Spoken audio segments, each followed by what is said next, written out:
Edmonton Sports Talk. My God, I love this. My name's J Milne. Hashtag Blue. Our sports update deliverer, the Coop. I'm Zachary Kubish, and you're up today. You know what, Reid? You might be honest. All right, here's what's going on in the Nasty Cup.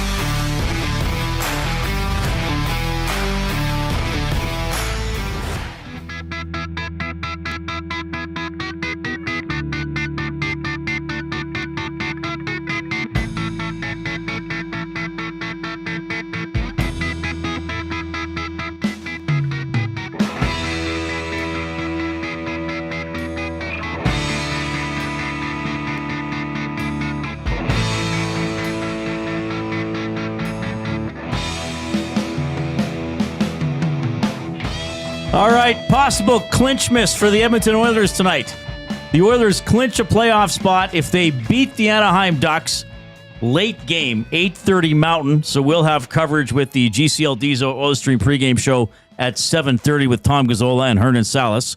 So if the Oilers win that game and the Flames lose to the Sharks in regulation, both those things have to happen.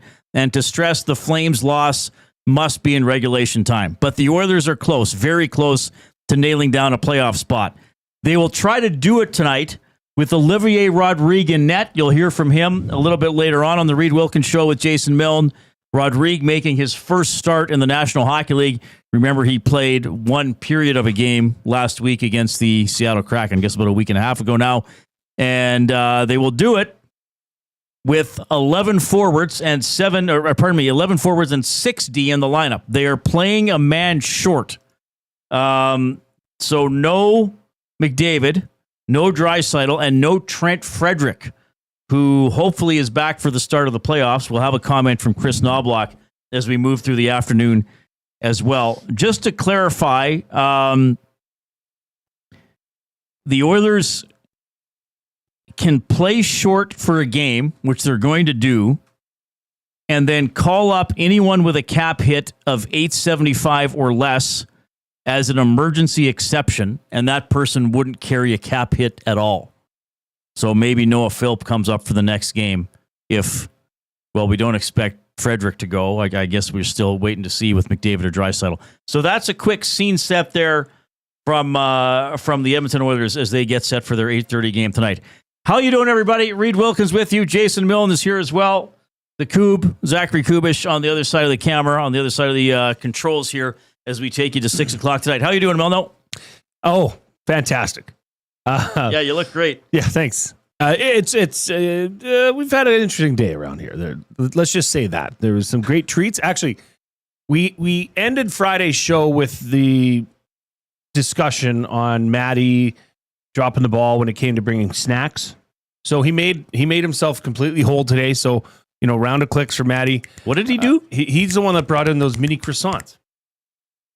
But I don't bring snacks. Well, we snack. Well, sometimes we. Yeah, you do. You bring cruffins. I guess I did a Tim's run today. Yeah. I mean, it's we do that. So Matty made himself fully whole there. Brought in some breadsticks. The office smelled great today. Yeah, it did. We had a lot of good snacks today. And it's warm in here. It's warm. It is shockingly warm in this office. Yeah. You're especially uncomfortable. I hate. By the way, I don't know why you wore that hoodie. Reid, tomorrow I'm wearing tomorrow tank top we're not even here. and short. Oh, yeah. Well, we're on location tomorrow, by the way. That's true. At the what's it called? The Bell in Scona? Bell in Scona. Brewery. And we're doing our show from there from 3 to 6. Yeah. And then the kids sport event is there after 6 o'clock. Dusty and I will be there. Mark Connolly from CBC, Trey and Tyrell Ford. I guess I don't know why I mentioned them last. They're kind of the stars. But a kids sport fundraiser, so pretty cool stuff. So yeah, we're not here tomorrow, so you can wear hopefully normal clothes. I'll be in Ginch and a tank top on Wednesday. Nobody can see from me down. That's a good point. Yeah. Who's to say I won't? But it is alarmingly warm in the office, especially like my phone says it's plus 14 outside. Yeah. That is not a hot day. It's a nice day. I mean, we might hit plus 30 in the summer. Oh, baby. So we need to have the air conditioning fixed. A question for everybody. Did Wannick set up the fan? Can you hear the fan in the background on air? Matty says we're fine. Oh. And to Matty's credit, he has taken the steps to try get somebody here to address HVAC, the rooftop unit system. Yeah, well, it must be full of bird dung or something. Clearly not kicking in. It's all right. Well, Yeah, I don't think you're all right. I think you're trying to tough it out. No, and you know not what? Complain. Honestly, since one of the rules of radio, don't complain on air. No, I would never. It's hard not to. Since the addition of the fan, and it's just doing enough to move the air, right? But Hernan likes the heat. He's said that he's okay with it. Okay, Matt is so slight that heat doesn't affect him. just goes right through him. Yeah, wafts it don't right affect through him. I don't like to run hot. It's just a fact. But we're doing good. We're doing really good. We'll be fine. We'll make it through the show. But And you know what? It is uncomfortably hot in here. You know what? We were doing. We did really good with the thumbs last week. Oh, good. And here's the thing: a couple people said they wouldn't click until they heard play your audio. Really? Yeah, play it. Click, click, click. Must you click? Please, please click. Must you click? You must click. Thumb, thumb, thumb. Yeah, well, now you've heard it. So get in there and click. So the Coob and I were discussing this, and I said to Coob, can you put together some sort of a thumb remix? Uh-oh. I did not know this was happening. Coob, show the world. Must you click? Click. This is the extended cut. Must you click? Thumb, thumb, thumb. Click, click. Thumb, thumb. Doesn't this just make you want to click? Click. The world premiere. Thumb, thumb, thumb. Oh yeah. Listen, Coop did that on his own. Oh yeah, baby. That's very entertaining, Coop. How long is it? Or is it just 45 seconds. Oh, do we need the whole thing? No, we're just playing the extended cut to get it Okay. to start. But then we're gonna. Oh, that's it. We do have a shortened cut. Okay, that was really good, Coop. Thank you. You're welcome. That was really well done. I would have now full bonus points, but you would have got beyond full bonus points if you would have remixed it in the style of a certain band named Def Leppard. Well, No. hey, One day. One baby day. steps. Maybe some nice, quick guitar intro, some mid-tempo, and then that big chorus where it's all together. Like, I wonder if that's so, when Def Leppard comes up with, hey guys, I got an idea for a song. Oh, what's that, Joe? Well, it's sort of a rock song. It's a little bit of a mid-tempo song, and then there's like this lead into the chorus that builds the energy. That's really energetic, and then the chorus, we all sing together, and it sounds like we're all in an arena and everybody's singing together. Oh yeah, have we done that before? I don't think we've done that before. Oh, Coob, you're getting some love. That was in really the good, nasty Coob. chat. That was awesome. When did you text me? Was that Saturday night? That was Friday. I actually Friday stayed a little night. bit later here. Yeah. I had to do a couple other things. He and I was texted me. like, And he said, I had to do it. All he said is check your email. Oh, wow. So I didn't get had it. not heard that Okay. before. I didn't know that was coming. That's my nice little surprise. I didn't get it till Saturday You're welcome morning, back, surprise. and it was a great morning, great gift. That was really good. I mean, that's just that's it, Reid. That's it. That's all we've got that for today, sets everybody. the tone. Yeah. See you And the later. show. And the show. Back at 7:30 for the pregame show, not us. Yeah, Oh, just that that's on great repeat. stuff. So anyway, if you are consuming the show on YouTube, you can indeed click the thumbs up button. Let's see how high we can get to. Already at 45.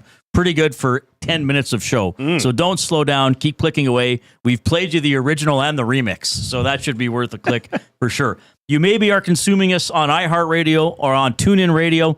Thanks for using those apps and not being intimidated by them, as we found sometimes people still are. I'm sure you realize they're quite easy to use. And you can favorite the station or set it as a preference or whatever you can do on those apps as well. If you got us on a podcast, thanks for listening to us in the future.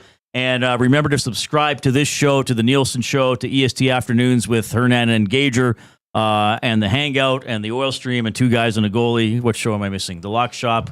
The Oil Stream shows pre and post game. Subscribe to all of those. Help us build our audience and keep us building Edmonton Sports Talk, which is going great so far. Jasmine's Broken Foot in the nasty chat. That song hits harder than the phone I threw at an NYPD officer.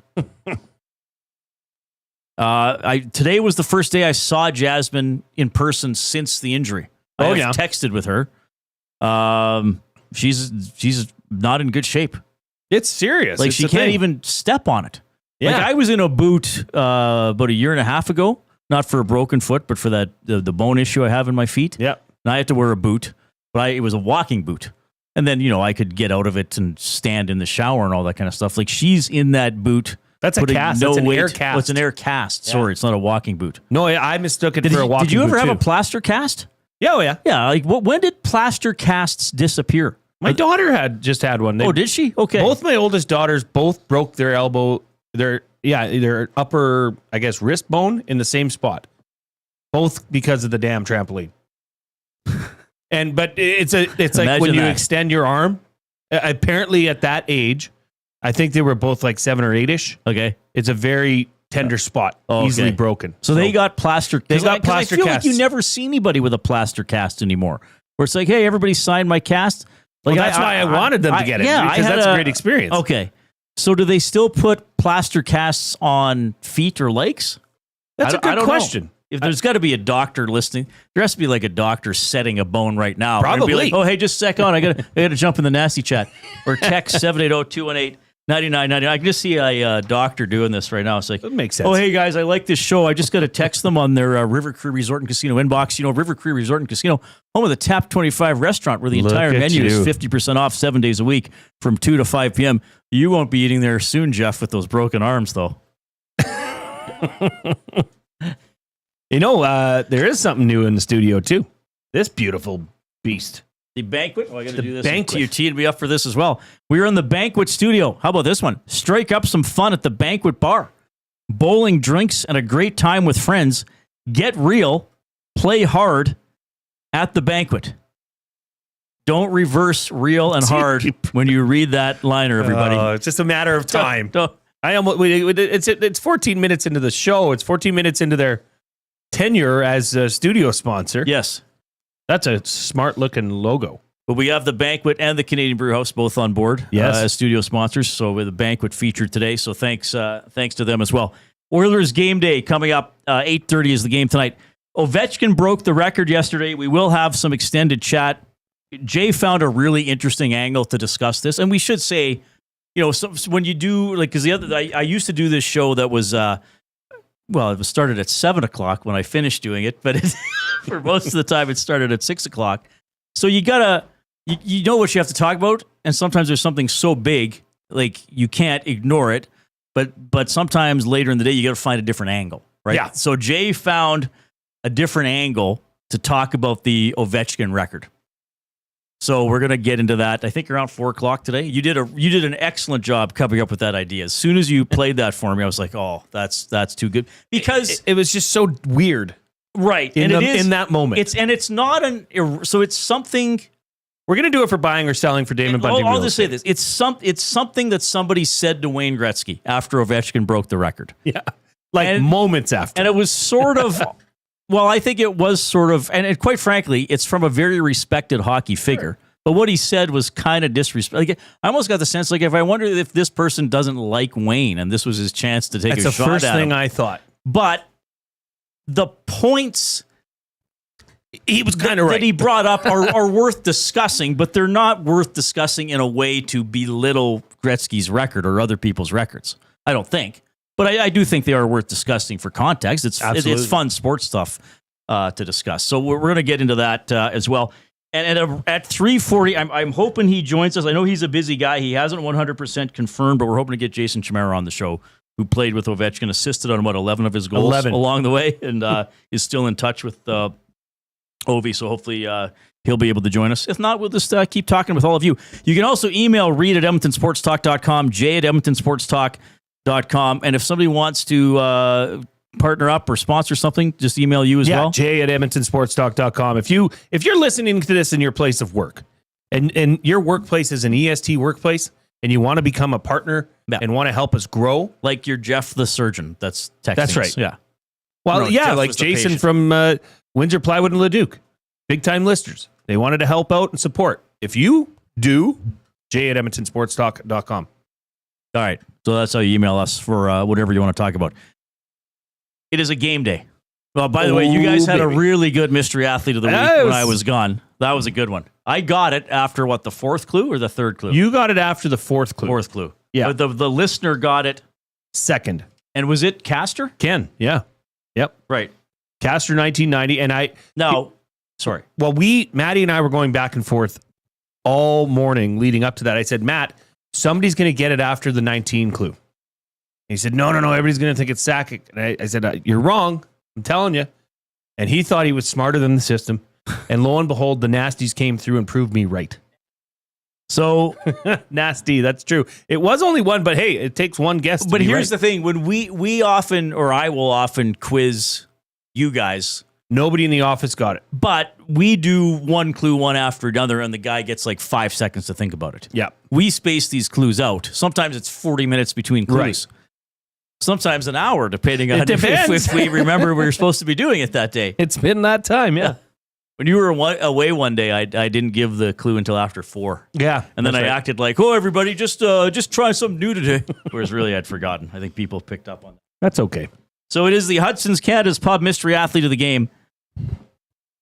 You're invited down tonight for the Oilers game. Join us Friday and Saturdays after 9 p.m. Well, you'll be at Hudson's after 9 p.m. tonight just to watch the first period. But Fridays and Saturdays after 9 p.m., the late night happy hour specials. Food starting at $4, drinks at $3.75. Book your reservation now, hudsonscanadaspub.com. You must text in your guesses to 780-218-9999, the River Cree Resort and Casino inbox. Maximum 3 guesses per person. Jay keeps track of everything, and it's not hard to keep track of. And you cannot have won in the last 2 weeks, please. That's right. We can check, but we're also relying on the honor system a bit for that. And you were trying to win a $25, did I say that already? $25 GC to Hudson's Canada's Pub. Okay, first clue is Pirates. First clue is Pirates. Boom. There, somebody should get it off that, eh? Well, Dusty and I were thinking. We had a lot of thinking. Yeah, I ran this by you and Dustin. Yeah. And, well, we'll see, because you know all the clues, so I don't want to get too far ahead of myself. Or do I? Maybe you do. Maybe I do. Thanks, by the way, to Matthew Wannock for sitting in for me last week. What was I off? Wednesday, Thursday, and Friday. Even though I did do my hit on the morning show on Thursday, and I believe Dustin's going to bring up me getting a day in lieu from Maddie for that. Still out there? I think so. That didn't bother Matt, by the way. I asked him specifically. What? Well, if it's so like, we were you're supposed to be off, don't bother him. He didn't care. No, he didn't care. He didn't care. Yeah. Okay, 1 minute away from 20 after 3. Hope you're having a great afternoon. Oilers game day. We're going to dive into the Oil Understood. We'll get updates on an injured player from Chris Knobloch. You're going to hear from Olivier Rodrigue, first ever NHL start tonight. All coming up. Reid Wilkins Show with Jason Milne.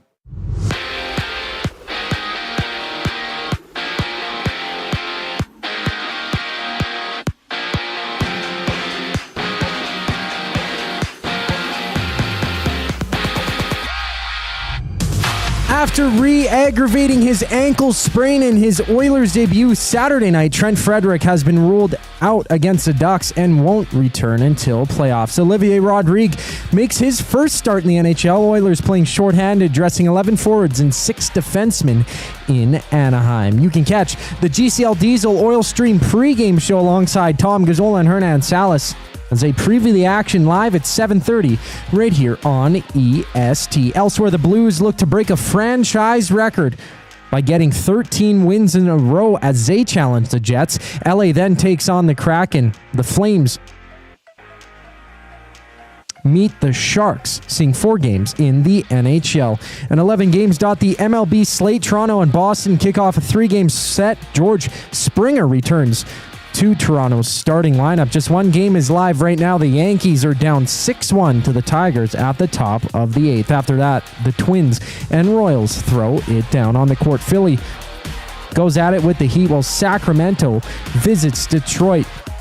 And for the NCAA championship game to close out March Madness, 2 first seeds go toe-to-toe. Gators taking on the Cougars. This sports update is brought to you by Find Edmonton. Find Edmonton takes your unused furniture and home goods to help those moving out of homelessness. Get donations picked up or drop them off free of charge. Visit findedmonton.com or call them at 780-988-1717. The boys roll on with the show after a quick break. I'm Zachary Kubish for your sports update. Two guys and a goalie. Wayne Gretzky, who was the greatest goal scorer of all time, is going to be passed by somebody else. You stop that game, the team comes on the ice. I wouldn't even be surprised if the other team all sort of give him a high five or a quick handshake, and then you go from there. But I don't think he just scores the goal and goes back to the bench and they talk about it after the game. I think the NHL will be missing out on a monumental moment that many of us thought would never happen. Two guys and a goalie, presented by GS Construction. Tuesday and Thursday afternoons at noon, only on Edmonton Sports Talk, your clear choice for Edmonton sports. Spin to win Fridays at the Banquet. Every Friday, spin the wheel for a chance to win big and save on your bill. It's that easy. Spin, win, and save. Don't miss out. Details at thebanquetbar.com. The Banquet. Get real. Play hard. GCL Diesel has been serving oil country since 1972. From diesel cars to SUVs to pickups. From farm tractors to school buses to a big rig. From diesel generators to forklifts, GCL can test, troubleshoot, and repair all diesel fuel system components. Whether it's injectors, pumps, turbos, filters, or additive, GCL has the parts you need to keep your diesel running the way it should. For genuine diesel parts at wholesale prices, visit GCL Diesel in the West End or online at GCLDiesel.com. GCL Diesel. Diesel understood. Hey Edmonton, ready to take advantage of lower rates and better pricing? South Fort Chevrolet in Fort Saskatchewan has you covered. From rugged trucks to sleek SUVs. And with over 40 years in business, you can trust that you're getting the best deal on your new ride. As the proud title sponsor of the Nielsen Show, EST listeners can drive a little to save a lot with South Fort Chevrolet's transparent pricing and down-to-earth sales team. Visit us today in Fort Saskatchewan or online at southfortchev.com. Love is in the air. I love you. And you? And you? And you! Why choose between your beloved items? Sentinel Storage, keeping your treasures safe to be loved again. Try 4 weeks free. Details at sentinelstorage.ca.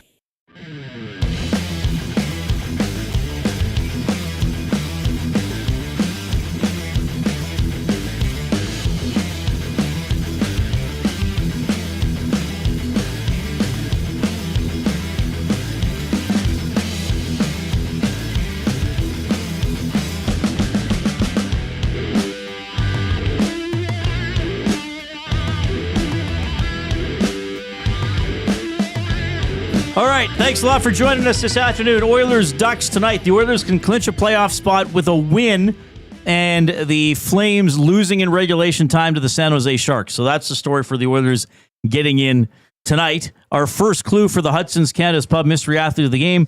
Pirates. Duck Dad in the Nasty Chat says, oddly, there are no notable sports icons that were raised by actual Pirates. He did not cite a source or make a reference for that, but he's probably right. This Def Leppard shirt, by the way, I got for my birthday last week. Did you? I got it Tuesday night after I went to my parents to watch. Who did they play Tuesday? Was that San Jose? No, that was Vegas. Yeah. Yeah, and I got this for my birthday. A spirited affair. Another Leopard shirt. How many Leopard shirts do you have?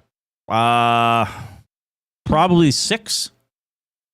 But I would say this and the pink one and the Pyromania one I wear the most. They're the most comfortable. There's a couple that are a little, I don't know, they're kind of just weirdly proportioned.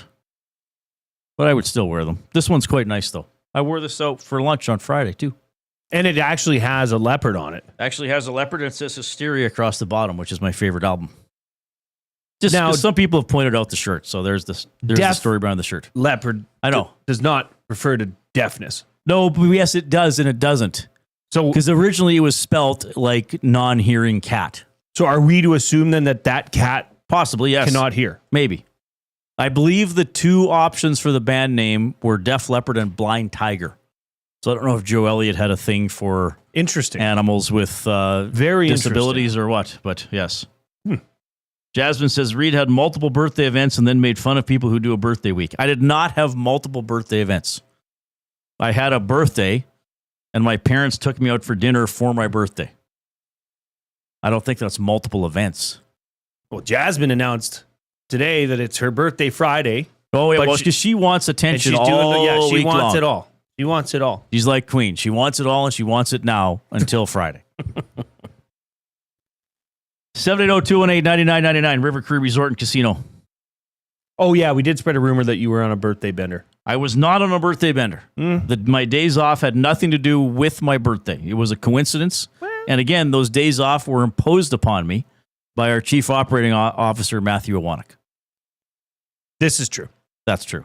All right, before we get into the Oil Understood, we have the off-topic topic for William Huff. Since 1952, William Huff has provided industry-leading advertising solutions for thousands of valued clients.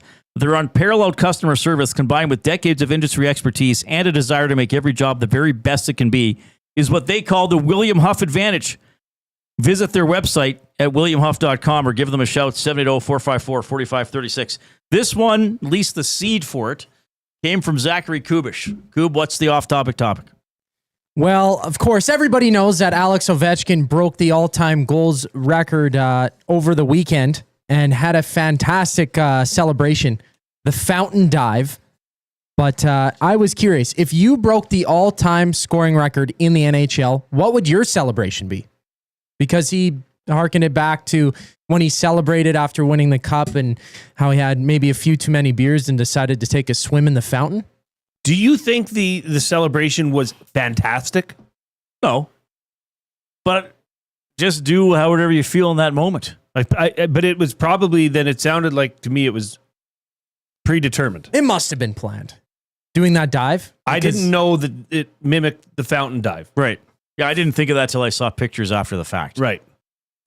I don't know. I don't know if I would have a well, I can't imagine what it'd be like to score almost 900 goals in the National Hockey League. I'd probably throw it back to the Teemu Selanne,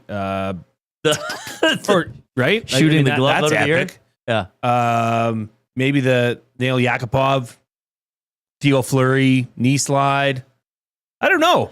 I'd probably just be like the guy that jumps into glass. Yeah, I don't know what I would do. I mean, in that, and we can't again imagine what it's like to think like these guys. And well, I mean, maybe you went into a game thinking, "Oh, if I get this interception, I'll do this." I don't know if you ever went to a football game thinking that. No, but I would probably find Gretzky or whoever's record I'm breaking. So now Ovechkin's and maybe point up there or give him just the bird. Or go. I don't know. Screw you, Gretzky. I think you just got to go with the moment. Yeah, absolutely.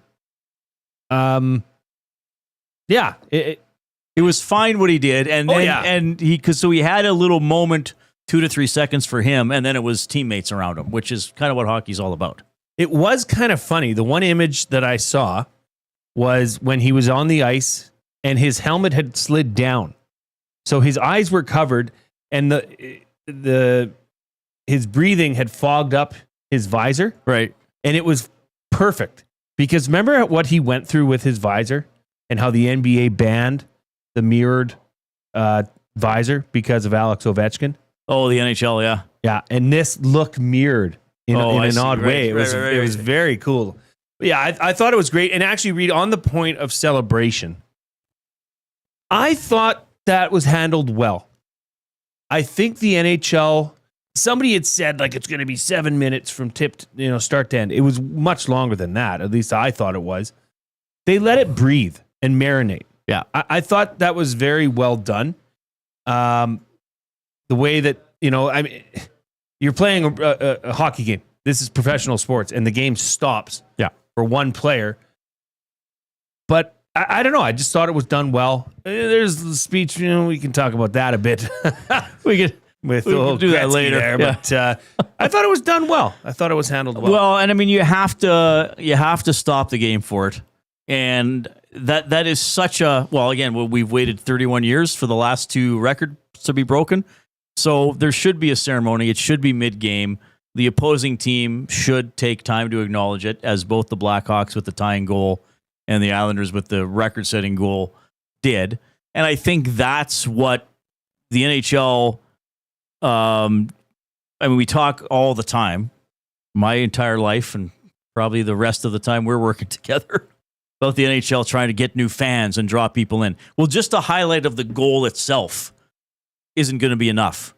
If you're not a hockey fan or you're new to hockey, oh, that guy scored. Okay, I guess he's good. Oh, wow. Oh, is that Gretzky guy? Oh, wow, they stopped the game for him. Yeah. Well, look, the other team is lining up to shake his hand. That's going to be pretty cool. I think the NHL handled it quite well. Yeah. I am just glad it was not offside. Could you imagine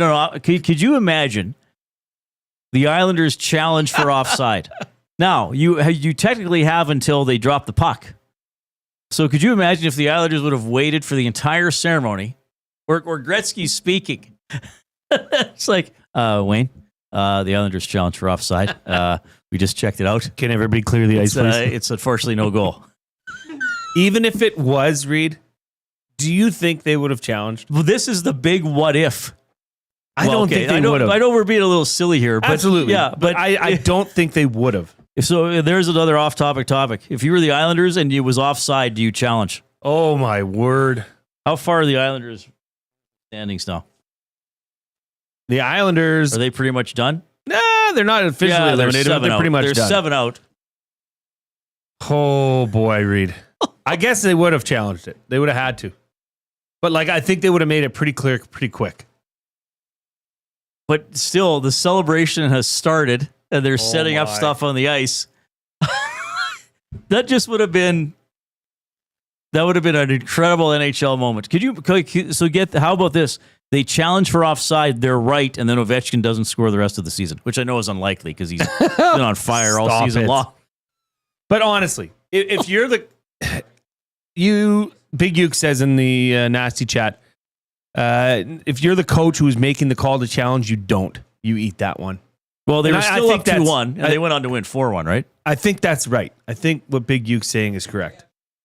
Eat it. But then eventually, if it was close, somebody was going to find, it was actually offside, everybody. He got a freebie. Yeah, it's really a lose-lose situation.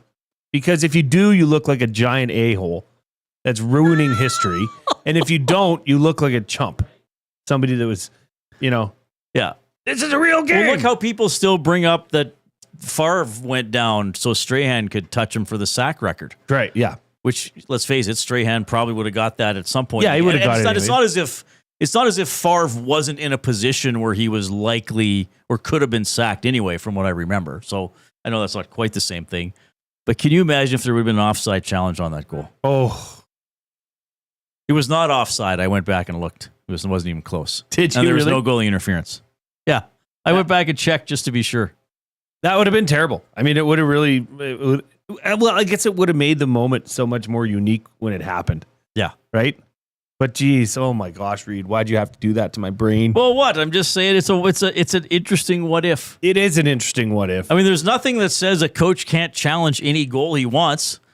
It doesn't say in the rule book, coaches may challenge all goals except for ones that are set an NHL record. It doesn't say that.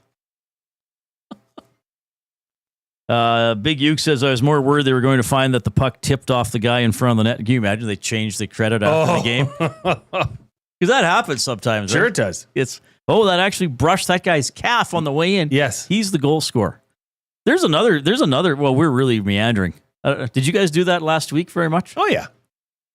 Should the NHL, so Boosh shoots the puck. Hyman's in front of the net. Yeah. And it brushes Hyman's pants on the way in. Should Boosh still get that goal? Did it alter the direction of the puck? Yes. Then that's Hyman's goal. Okay. It's got to be. I mean... Because I believe the second goal against Vancouver last year in Game 7 was originally credited to Bouchard, and then I think it brushed off Hyman on the way in. Well, half of Ryan Smith's career goals would be gone if it weren't for that. That's a good point. Yeah. Right? Or the guys who are like, I don't even know where it hit me. I guess I got credit for it. Well, but that's part of going to those hard places. Yeah. What do you remember about that goal? I got cross-checked and I was face down on the ice. I had no idea the puck went off my leg. Bounced off my left buttocks. I don't know. That's right. Right? The Buttoxian goal. Yeah, you got to give it to... You can't change that. So anyway, the off-topic topic is, what would your celebration be? Should we push the Oil Understood back? We'll do it at 4. Sure. Or we just do it with Jason even. Doesn't matter. Yeah, we could. We just make him the Well Understood. What would your celebration be if you broke the NHL all-time goal record? Do we have anybody taking a stab at that one? That might be a hard one to think of, because I think in hockey, it's don't take too much attention. Yeah, it's like Connor Brown scoring a goal. One of his only goals this year, and Been here, done that. Even when he got that first goal last year, like he didn't even celebrate or anything. So the most discussion that's coming in on the River Cree inbox 780-218-9999 has to do with our dear friend Wayne and the speech. Okay, well, we're going to talk about that because we're going to play a chunk of it. And look, I still think he's the greatest player ever to play the game. Great ambassador for the NHL. And the stuff with bonus is really interesting. But there was one portion of the speech for me where I went, why is he saying that yesterday? May not have been necessary. It was superfluous, extraneous. Ooh, wow. Superfluous. Yes. So people are commenting on Gretzky's speech. Yeah. Okay. Well, they're going to like the other thing that we're going to play too then. We weren't the only ones, bruh. I noticed it as well, Jay. I don't know what you were doing for the game, but I was at the Alberta Book Bindery, toiling away on a Sunday morning when Alexander the Great, don't tell anybody, but I've compiled a book of memories that I will be sending to the Washington Capitals, binding it myself. It's called All Your Goals, Alex. It's 895 pages long. All right, we will have Jason Chimera in about 3 or 4 minutes, former teammate of Ovechkin. Always great to catch up with him. Here comes the Coop.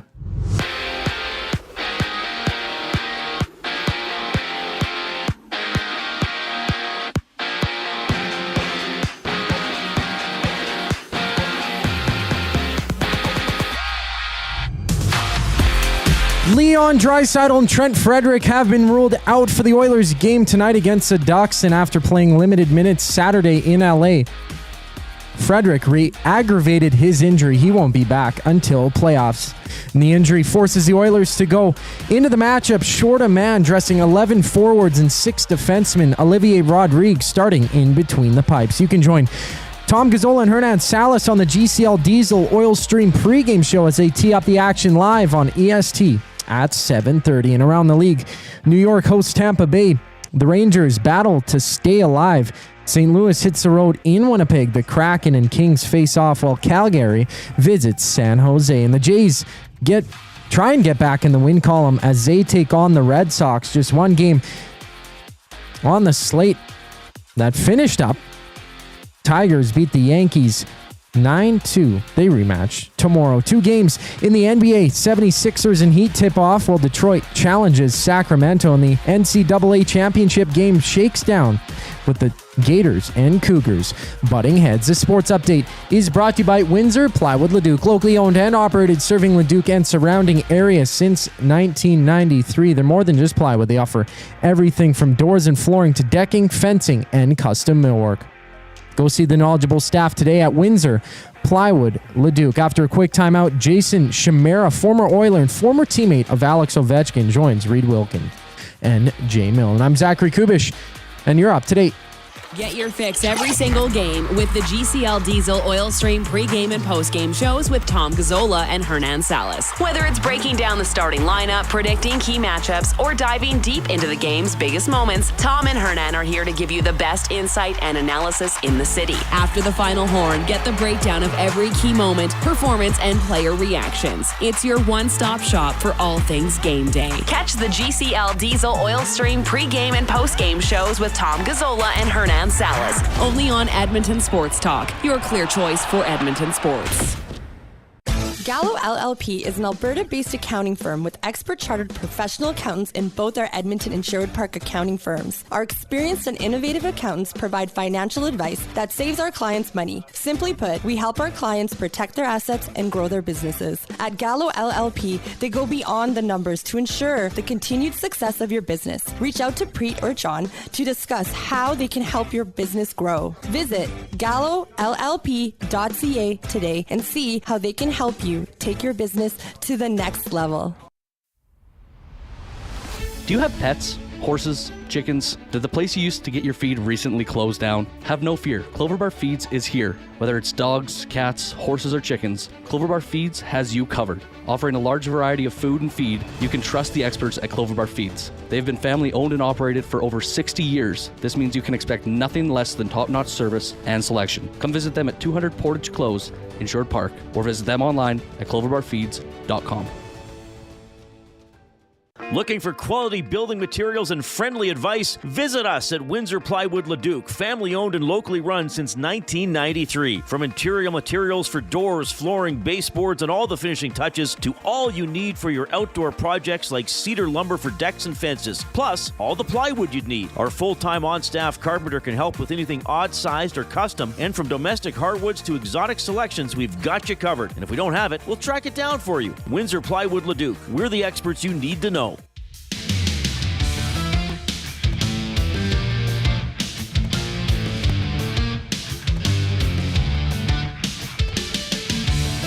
Okay, appreciate you tuning in this afternoon. Oilers Ducks tonight. We'll have comments from Chris Knobloch and Olivier Rodrigue as we move through the afternoon. NCAA championship game is tonight. We'll touch on that. Men's basketball championship game is tonight as well. We'll touch on that as later on in the show. We will have our second clue in the Hudson's Canada's Pub mystery athlete of the game, probably just before or just after 4 o'clock. And of course, discussion today about Alexander Ovechkin scoring his 895th goal to become the top goal scorer in the history of the National Hockey League. One guy who helped get him there as a longtime teammate of Ovechkin with the Washington Capitals from 2009 to 2016, Edmonton native, a guy I love talking to, and making his debut appearance on the Reid Wilkins Show with Jason Milne. It is Jason Chimera checking in. Jason, it's Reid and Jay. How are you doing? Rito, thanks for having me on, buddy. I don't know if you I helped get him there, but that's very you're always so kind to your introductions, but I don't think they're worth it. Well, we checked because there was a page that had all the people who had assists on Ovechkin goals. You have 11, so yeah. There you go. 11. Not bad. Six so you had your hand in it. You had definitely helped. Yeah. So and I assisted on his 500th goal. So. That was cool. Which I interviewed you about a few years ago. I think when he maybe got to 700. Yeah. Okay. Yeah, I know. I thought he'd be dead by now, but that's he's still clicking. So let me we'll have to get you to clarify that comment, but before that, so I know I don't know how often you were on the ice with Ovi, but when you were on the ice with Ovi, because we talk about a lot this with McDavid and Draisaitl, like can they be hard for other players to play against because they're so creative and other players think they got to do fancy things or get them the puck? Like, when you were on the ice with Ovi, would your mindset change, or would you have to remind yourself, no, just be me? That's why I'm in the NHL. What was it like being on the ice with him? Well, Ovi was always open, even though he was and he expected me to be a backstrom. So he expected me to sauce passes over two people's stick to get to him. I said, Ovi, I can't do that. So we got to keep this a little simpler when I'm out here, buddy. But he was, I just tried to play my game with him. He was easy to play with because you kind of let me do the forecheck and you try to get him the puck and try to get, like you said, try to get those easy assists. And because it doesn't take for much for him to score goals. And what a feat, man. That's just crazy. It's just crazy that I was able to be a part of that and play on his team for that many years and just say I played with probably the greatest goal scorer ever. Was, you look at it, it's just amazing. That's a crap ton of goals, man. Well, you reference his longevity and that perhaps you thought he wouldn't be in any condition to score at this age. Is he just kind of this will sound kind of crass, but I know you'll clarify it or explain. Is he a bit of a live hard, play hard type of guy, even away from the rink, or how would you describe him? Yeah, I wouldn't necessarily. I was just joking with that comment, but he was he's just a guy who lived life and didn't he doesn't have a diet, doesn't necessarily watch what he eats and that stuff. Like today's player, they're really cognizant of what they eat, what they put in their body. Always not like that. He just kind of does his own thing and kind of beats to his own drum, which is good. I mean, it made him he just he loved coming to the rink and just loved scoring goals. So he's just more of an old school kind of guy who just he partied a little harder when he was younger, but he kind of settled down when he got married and had kids. So, but it was he kind of came into, but it was just he didn't treat his body that well for like the way he ate and stuff. So, but just it's amazing that he's still going. And I mean, he's scoring goals at a clip that I lied to you say that he'd still be going like this, because that's I think we talked, like you said, when he scored 700, and I was like, I don't know how much more. And man, he surprised me even, like, because it's pretty cool. So you played with him, and in your role, sometimes you often had to check the best players on the other teams. How can you just kind of touch on the testament to his greatness that he has a spot on the ice that he scores from that people still can't deny? Well, it's funny because people would just sometimes even stand beside him on the power play when we played it for night and just like sit there, and he would and like he still scored goals from that spot. Well, like, how the hell does this happen? And then it's kind of ironic. He scored his goal in the exact same spot he scored for, like, I don't know how many 895 of those goals of probably 500 from that spot. I don't know how many are from there, but it's just amazing. It's just like a heavy shot, and just like he's one of those like you prepare to play against Connor McDavid, you prepare to play Leon Draisaitl, those guys, and you just can't prepare for it. Like they're that good, and they just make things happen no matter how good you're a checker, how good you are, and they're just that's why they're the unicorns of the NHL. There's only like 30, 40 of those guys who just sometimes you just can't stop them. It is what it is. It just they're that good, and they're on another level. Jason Chimera joining us this afternoon. I know you missed the cup just close, but you were with him a long time, and I know you're still in touch with him. Yeah, thanks for reminding. I know you always get upset when bring that back up. when I bring that up. But I'll go have a beer and cry again. I'm sorry. Well, you and Rob Brown with the 49 goals. I always brought that up too. But do you think that it made it? What am I trying to say here? Do you think it was a big weight off his back when he won that cup? Because, like, on the talk shows in this city, well, Connor and Leon, what have they won? I know they're still younger, but 100%. Yeah. No, I think it is for sure. And then having his record off his back for sure. I think, like, you know what the number one question everyone asks me, if they don't really know who I am, did you win a cup? And that's the number one question people always ask you, no matter how much you know you. And so it's a huge relief. I think you ask a guy like Joe Thornton, you probably still like, holy shit, like I wish I would have. Oh, sorry, I can't swear on the radio, sorry. But yeah, he's probably like, that's the one thing that they're like, man, I wish I had that in my back pocket. And a lot of these guys would trade games, trade goals for a cup, and now that Ovi has a cup and that record, I mean, wow, it's just what a career. I mean, you can't write that stuff up for sure when you're younger. But that's for him to get the cup and the most goals in history that's crazy. I assume like he probably literally got hundreds of texts. It's not in the thousands. Has he written back to you yet? And if so, can you share what you guys said? Actually, he's extremely good. I said I'm extremely proud to call you my teammate for 8-9 years. I'm extremely proud that you did that, and I said it's an amazing feat to feather in your cap, and you're just congrats. And he texted me back like probably 30 minutes later, just thanks a lot, man. It means a lot. And but yeah, I just I still can't believe it. I mean, it's people keep asking me about it, and people I still can't believe it. It's crazy. All right. I want to ask you a couple of Oilers related questions too. But Jay, who you're going to get to talk to for the first time, Jason Milne has a couple for you as well. I just wanted to ask you, as the pride of Malcolm Tweedle, that would have been the elementary school, right? Yeah. So my best friend, Rob Murphy, went to that school. He was in your class. He said you used to kick everybody's asses in every sport.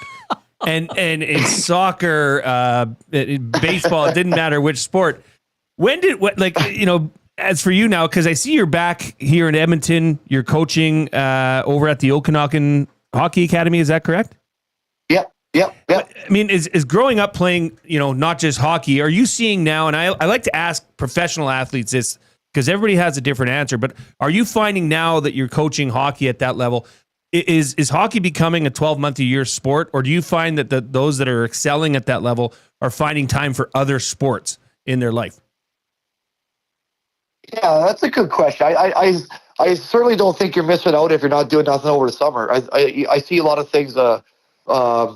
I see a lot of people that do a lot, and I see people that don't do much, and the people that do a lot don't really get that much ahead, if that makes sense. And I don't think it's. I mean, not taking away from the skill guys out here, and we've got some guys that do some pretty good stuff. A lot of stuff you can do in your own driveway in the summertime and kind of cut the cost of the parents. But it's just kind of a FOMO effect with a lot of people. And like I never did anything. I played soccer, baseball, like you said, all those sports, and we're at the soccer field. My buddies just playing kickball and that kind of stuff, and so riding your bikes and I think it's really healthy to get away from the game too and really have a break and realize because I was always really excited to come back and now it's just like you said, it kind of I think for the person that's really motivated, internally motivated, they love it, but I think it kind of wears off on a lot of people and a lot of the.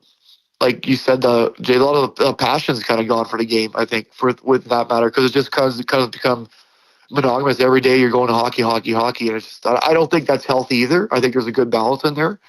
Maybe you do some stuff over the summer, like work out and stuff like that, but I think you need a break from it for sure.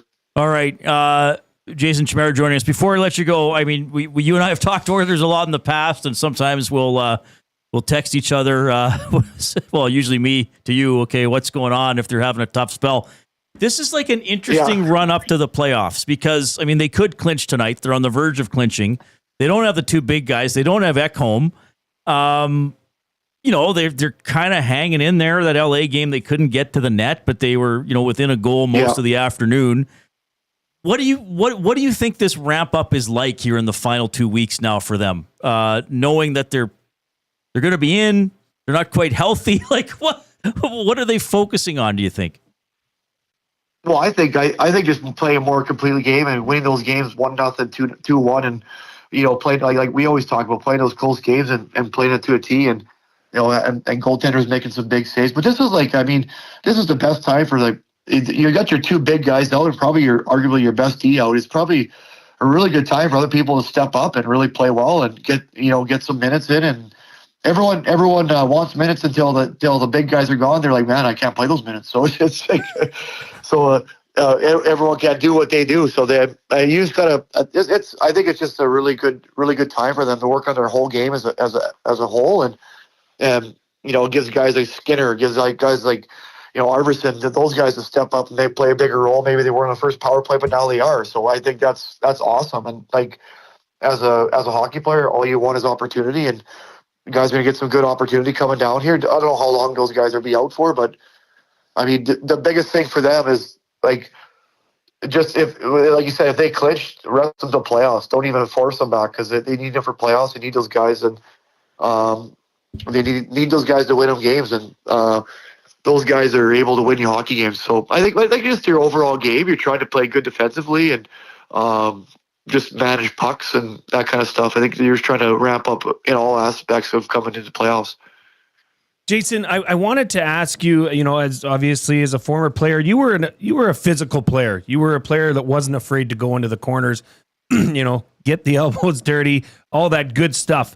And that's been something that's been a point of conversation here in Edmonton this year is with this team. It's team toughness, team physicality. Is that something that, from your experience on teams you played on, that, a flip of a switch and you can turn that up and dial it up come playoff time? Or is this just how this team is made up and that's how they're going to go through the playoffs? I always say I don't think you could turn it up. I think it's the way you're built, but I do think the game really changes in the playoffs, and you got to kind of play that way coming down the stretch here. And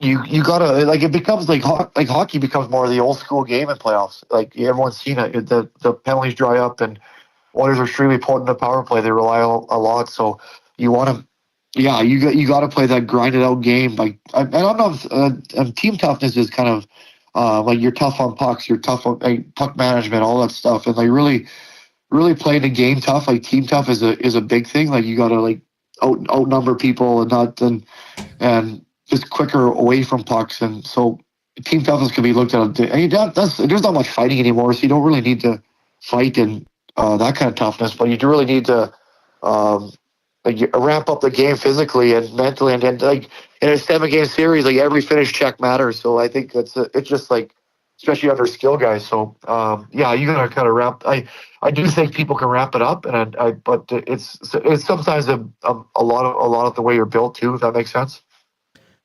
Jason, I love having you on the show. Thank you for being so generous with your time. Have you been to the Edmonton Sports Talk studio yet? We got to get you in here someday if you haven't. Yeah, no, usually you didn't invite me yet, so I couldn't. Get okay. The invite, Reno. Okay, no, well, we'll figure out. I might even buy you a coffee. There's a Tim's around the corner. How about that? We'll get you down here someday. Yeah. I'm coming right now. This was awesome stuff, buddy. I would love having you on. Enjoy your perspective on Ovi and the Oilers. Thank you so much, and we'll see you soon, okay? Yeah, anytime, Reno. Thanks. Yeah, thanks a lot, guys. All right, that's Jason Chimera himself. 1,107 NHL games, 186 goals, 415 points. Played 71 more games in the playoffs. First time for you talking to him? Yeah, what a beauty. Love talking to him. Yeah, guy, go screw the coffee. We'll just go over to the pub, have a beer. Go. Yeah. Go over to the Jasper Place Legion. Yeah, why not? We're going to become Legion dudes. Are we allowed to do that? Yes. We found out last week. You don't have to have served? No. You go I think in. They got rid of that rule, right? right? Sign in right. as a guest. Okay. But yeah. We can go for it. We'll take him to the Legion. That'd be great. I love what he said, though, that when he was on the ice with Ovi's looking for the passes he would get from Backstrom or whoever, and Chimera had to be like, I ain't that guy. You're not getting this to me, Ovi. We're going to have to find another way to score, my friend. Wow, that was fantastic. But he was great. And you could tell, too, though, he's genuinely happy excited, for Ovechkin. yes. And he's almost shocked, too. Like, shocked. Yeah. Not that he couldn't do it, but just that somebody got to that plateau. It's incredible. Well, it's interesting to see that from a player that played 18 years in the NHL. Right. Is shocked and almost speechless to know that, and say what you want. He had his 11 assists. He's in the record book too. But I think it was just the shock of it actually happened. A record that, was, did anybody think it was going to happen? And, in a hockey circle, you grow up idolizing Wayne Gretzky, and this guy goes out there and breaks it. Well, and it wasn't until, I guess, he never really dropped off. But, there's questions, how long is he going to play? And then he has the injury this year. And then, he really got there with a flourish, right? Just ramped it up and scored. And didn't want to get the empty netter right on Friday night. He got 2 goals in that game against Chicago and didn't want the empty netter. And then got it against the Islanders. So, yeah, it's pretty cool. We're going to talk more about Ovechkin, more about Gretzky's speech, more on the Oilers game coming up tonight, more on a little bit of an awkward moment for Gretzky, not to do with the speech, something else that happened in an interview later on. Here comes the 4 o'clock break with Coop. The Lock Shop. There will be a time when we look at this contract and it'll be, like, I don't know how 38-year-old Vladdy's going to be or 39-year-old Vladdy's going to be. But I'll tell you what, for the franchise, they had to do this. Yeah, there was no other option. You had to keep him. After the Ohtani embarrassment, everything that happened this offseason. And I think just for the fan base, they needed some good news. The Lock Shop, weekday mornings at 11, only on Edmonton Sports Talk, your clear choice for Edmonton sports. The River Cree Resort and Casino presents Bump and Grind Rewind, May 16th, featuring Drew Hill. With Cisco and Genuine, plus DJ Hartman B. Bump and Grind Rewind. Friday, May 16th at the River Cree Resort and Casino. Get your tickets now at rivercreeresort.com. You've heard the name, but what does it mean? For over 66 years, William Huff Advertising has supplied signage from screen printing to digital to LED with design, production, and install in-house. It's a one-stop shop for all your signage needs. Edmonton owned and operated, William Huff has been trusted by the biggest companies and teams in the City of Champions and many others across the country to do the job. If you're looking for a way to get the word out about your company or event, they are the answer. Go to www.williamhuff.com. Their results speak for themselves. Play more tables and games. Play more tables and games. Make the most of your bad game. Oh, you want to, you need to, you know just what you gotta do. It's time to add some fun to your life. Make the most of your bad game. Play more tables and games. Playmoregames.ca.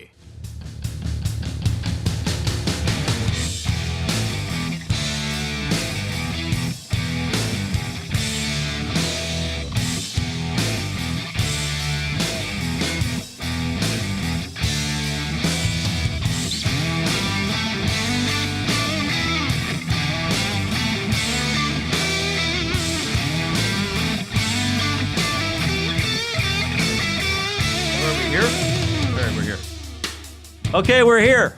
Jason Chimera just joined us, former teammate of Alexander Ovechkin. He played for the Caps from, when did he play? 09 to 16?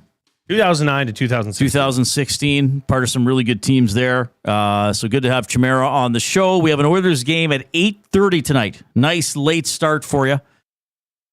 So 7:30 on Edmonton Sports Talk, your clear choice for Edmonton Sports, the GCL Diesel Oil Stream pregame show with Tom Gazzola and Hernan Salas. Thanks for tuning into the show. Maybe you got us on iHeartRadio. Maybe you got us on the TuneIn app. Maybe you got us through EdmontonSportsTalk.com. Maybe you got us on YouTube. And if you are on YouTube, continue to click the thumbs up. Let's rally. I mean, we should be able to get over 100 within about 3 minutes. Really. Oh, wow. Let's do it. At least over 100. And, you know, we would try always to get to at least 100 and for a double word of the day. I have to say, I missed being here last week. Like, I like working. I know. like I do working too at when this I was time of away. year. Yeah, I'd rather be here. I miss doing word of the day. Now, but I'm also the type of personality, I take advantage of my time. So I actually consumed a lot of the show on Wednesday. Thursday, Friday, I just got doing other stuff. Yep. I didn't see much. So I don't know what the words of the day were and all that kind of stuff. You could actually repeat them if you wanted. I wouldn't even know. Now, did you give Matthew or did Matthew give you? Matthew gave me. He actually, okay, here's what he gave me. Mnemonic.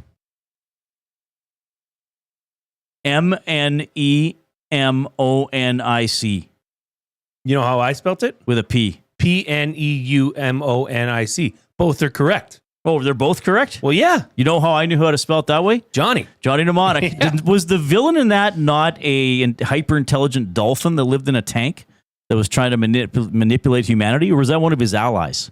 See, I haven't. Any Johnny Mnemonic experts out there, post in the nasty chat. Was the villain a hyper-intelligent dolphin? I think it might have been. So, mnemonic, the way you spelt it, is assisting or intended to assist memory. Right. Or relating to memory. And mnemonic, the way I spelt it, is of relating to or affecting the lungs. Oh, right. So I spelt it right. Which way did he mean it? Johnny. He meant it like Johnny, the movie. 1990. So Grumpy Cat sent in the definitions 1996, I want to say. You were both right. Oh, so nice. He did retroactively give me a point. You got a retroactive originally I was point. wrong. That's incredible. Mm-hmm. 780-218-9999 is the River Cree Resort and Casino inbox. River Cree Resort and Casino, home of the kitchen restaurant. All you can eat surf and turf for just $59.99 every Friday from 4 to 10 p.m. Second clue in the Hudson's Canada's Pub Mystery Athlete of the Game. You must text the number I just gave to win. Maximum 3 guesses per person. The second clue is 73. The first clue was Pirates. The second clue, 73. And you're trying to win a $25 gift card to Hudson's Canada's Pub. Sound good? Mm-hmm. All right. Pirates and 73. Oh, you put it in the nasty chat. Yeah. Look at me go. You really are going. I'm going. Go, J. Milne Arms. What's that from? Inspector Gadget? So what was the deal with him? Was he an android or a person? He was a mixture. Like a modified human? He was a secret weapon. That's awesome. I loved Go-Go Gadget or Inspector Gadget. Like literally my favorite show growing up. Yeah, I don't really remember that. I wonder if I just barely missed it. Because we were, 8 years apart? Yeah. It was right in my wheelhouse. Okay, so yeah, I might have been in school, so I didn't see it as much. I certainly was aware of it, or maybe I just never watched it. All right, time for the Oil Understood as they play tonight against Anaheim. For GCL Diesel, providers of the best diesel engine components around, from turbochargers to injectors, fuel pumps to sensors, they are the critical engine component experts. Proud to serve Edmonton and Northern Alberta for over 50 years. Now a partner of Edmonton Sports Talk and the Reid Wilkins Show. GCL Diesel. Diesel!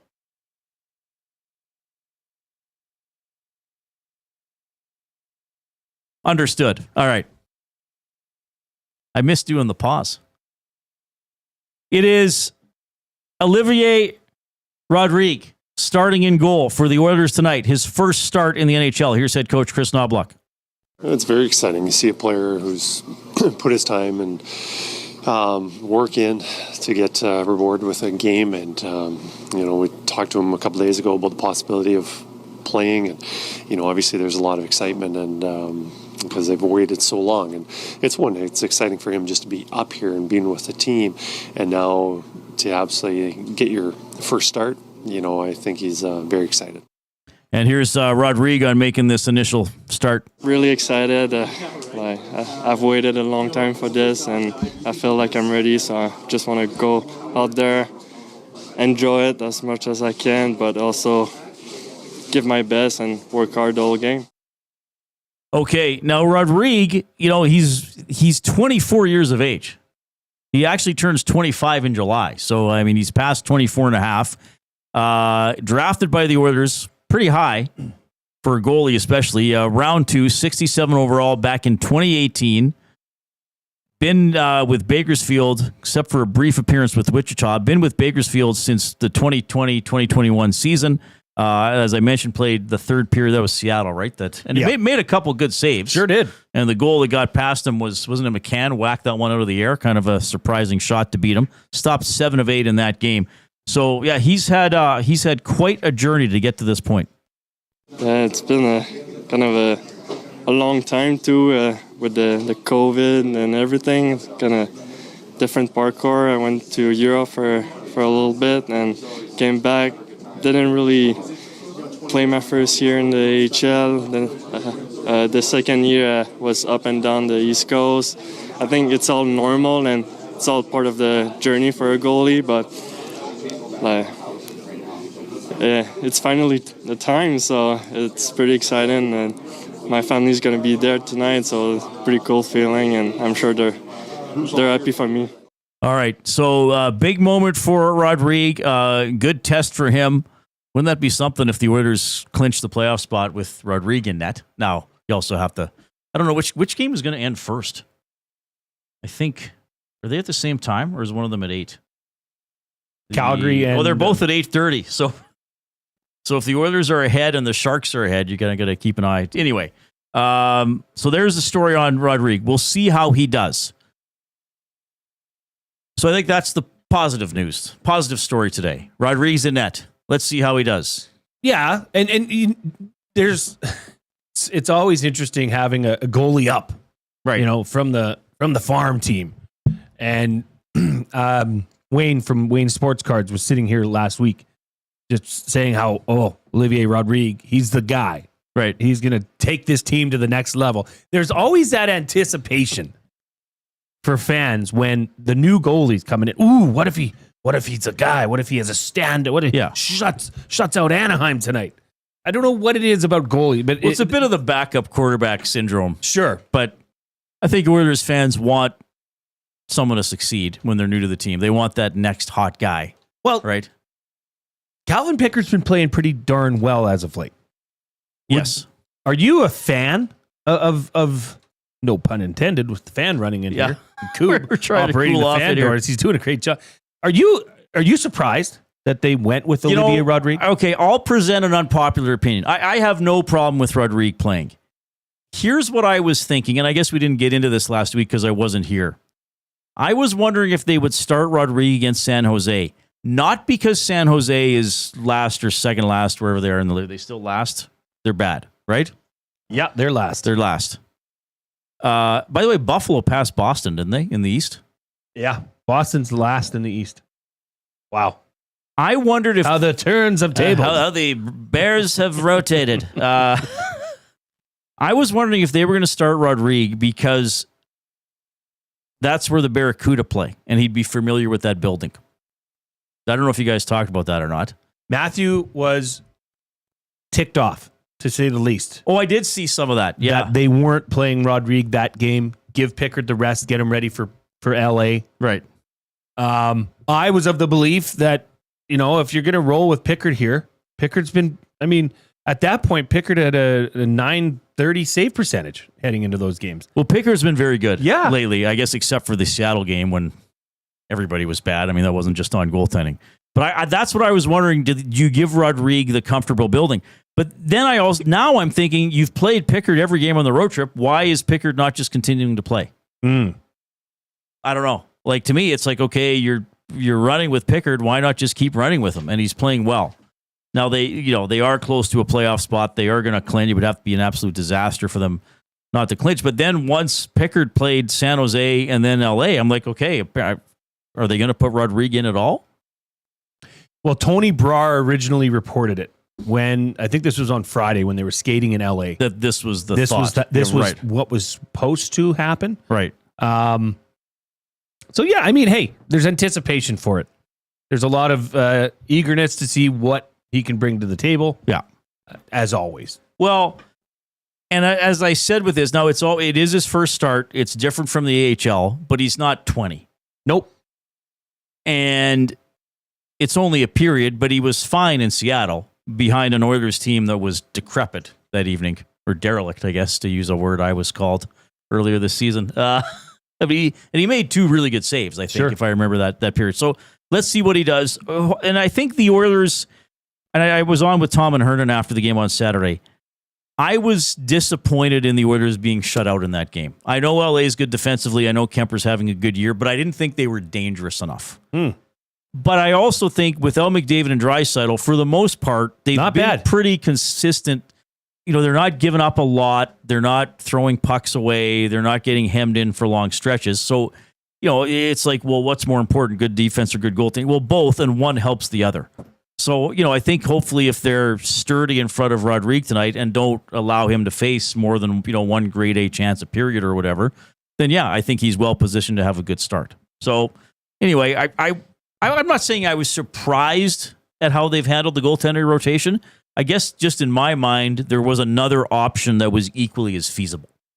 And I wasn't sure which way they were going to go. Well, and to be honest, as much as that is a story, I think the bigger story is, well, who the heck's playing in front of Olivier Rodrigue tonight, right? Shorthanded, to say the least. That's a good point. And you and I were texting on Saturday during that game, and man, the pep in the step of Trent Frederic was awesome to watch. It was. His first 6 seconds into the game, big hit along the boards and re-aggravates his high ankle sprain. So here's the update from Knobloch on Trent Frederic, who will not play tonight. He's doing all right. He's not, obviously, he didn't play very much. Things flared up right from the first shift the other night. But we feel that, again, like a lot of our players, we'll be fine and be ready for playoffs. But immediate return is not going to happen. Okay. Well, the playoffs are 2 weeks away, maybe a little less, depending on when the schedule comes out. That's discouraging. Look, I've seen the chat all day. I realize people are upset about this trade. I acknowledge that. It's a fair criticism. Did you trade for a damaged player? Yeah. Or did you take too big of a risk acquiring this player? That's all a fair discussion. Ultimately, we're not going to know for sure till we see if and how he does in the playoffs and how far the Oilers go and how much he plays. Okay, but you can only assess what you know. We can't sit here and say, well, what if he does this in the playoffs? Or no, from what you and I see right now, this is about the worst case situation. damaged goods. Yeah. Rests, okay. First game, redamaged goods. And a high ankle sprain especially. That's up where in the likes of the hamstring. Have you had one? Yes. It is hard to what get age over. range were you? I was 21. Was it so still football? Wildcats then? That was my second year of the Bears. You were already Bears? Okay. Yeah, so 21, 22, I don't know. That's a tough one to get over because it's not just your ankle. This has to do more with your tibia and fibula because it's the ligaments that are in between those two bones, your shin bone and then your whatever's on the side of that. But there's ligaments in there that control your ankle stability. It just takes way longer because it's not localized like an ankle injury. So honestly, I mean, what are we here? 10 days till playoffs or, till the end of the regular season? The regular season ends next Wednesday. So probably 2 weeks max until game one of the playoffs. Yeah. And he will need all of them if, otherwise this is just going to keep getting kicked down the road. Yeah. Chief Andy in the Nasty Chat says, I can understand if Stu Skinner was out for 3 to 6 weeks to start Rodrigue, but since Stu isn't, this move makes no sense. That's kind of what, I guess, Andy, I wouldn't say go far as to say it makes no sense to me, but it also would have made sense just to say we're playing Pickard and still Stu's back because Stu's not out months and Pickard can't play 35 games in a row or something. Well, it's not like this was the premeditated deal between Pickard and Skinner. Right. Where you're going to relieve him on these nights. This is now plan B. Yeah. So you should, and as far as last I checked, the Oilers are still wanting to win games, correct? Yeah. But yeah, it's a tricky one. I hope he comes out and overachieves. I hope so. And the Ducks are not like a completely incompetent team here. No, especially. I know they're going to miss the playoffs. I know they're probably going to be below 500, but they've beaten the Oilers a couple of times this season. They do, and I have a side note. Pretty much all the teams in the NHL have dangerous players in the top 6. This isn't like not an off night. And this isn't like bad teams. And maybe this is, I don't know, parity or the cap evening things up. But this isn't like teams 25 years ago, or even some of maybe the early part of the Oilers' decade of darkness, where it's like they have one player. It's like, when Taylor Hall was a rookie, it's like, well, they got Hall. And no one else can get the puck over the blue. I'm exaggerating. But anyway, the Ducks have some dangerous players for sure. 780-218-9999 is the River Cree Resort and Casino inbox. Do we have a winner? Probably not, eh? The clues in the Hudson's Canada's Pub Mystery Athlete of the Game, Pirates and 73. You want me to hold off on the third clue? No. Give it? Give it. 6th. Pirates, 73, and 6th. Somebody will get it now. We got a lot of smart people. Okay, let's do... do you want to do the Gretzky stuff when we get back? I think so, yeah. Let's do both. Well, okay, we'll start with the Gretzky speech, and then we'll get into the other thing. Well, we'll just see how it goes. We'll see what people want to talk about. We can do whatever we want. See where the heck it goes. We're the hosts of the show. Yeah. By the way, if you're in the Nasty Chat on YouTube, or if you're watching us on YouTube, you don't even have to be participating in the chat. Remember to give us a thumbs up. We've flown past 100. We're not even halfway through the show. If everybody got in there and clicked now, we'd have a good number, especially for the halfway point. There is absolutely no need to wait. And if you missed the song earlier, click, click, click. Must you click? Please, please click. Must you click? You must click. Thumb, thumb, thumb. It's not even a song. That was just me being silly like 2 months ago. The song is going to play when we come back from break. Coop's going to play it again. Coop, you're a wonderful man. This was fantastic. Updates all you. Yeah, the updates on you. The Coob remix of Thumbs coming up after the break.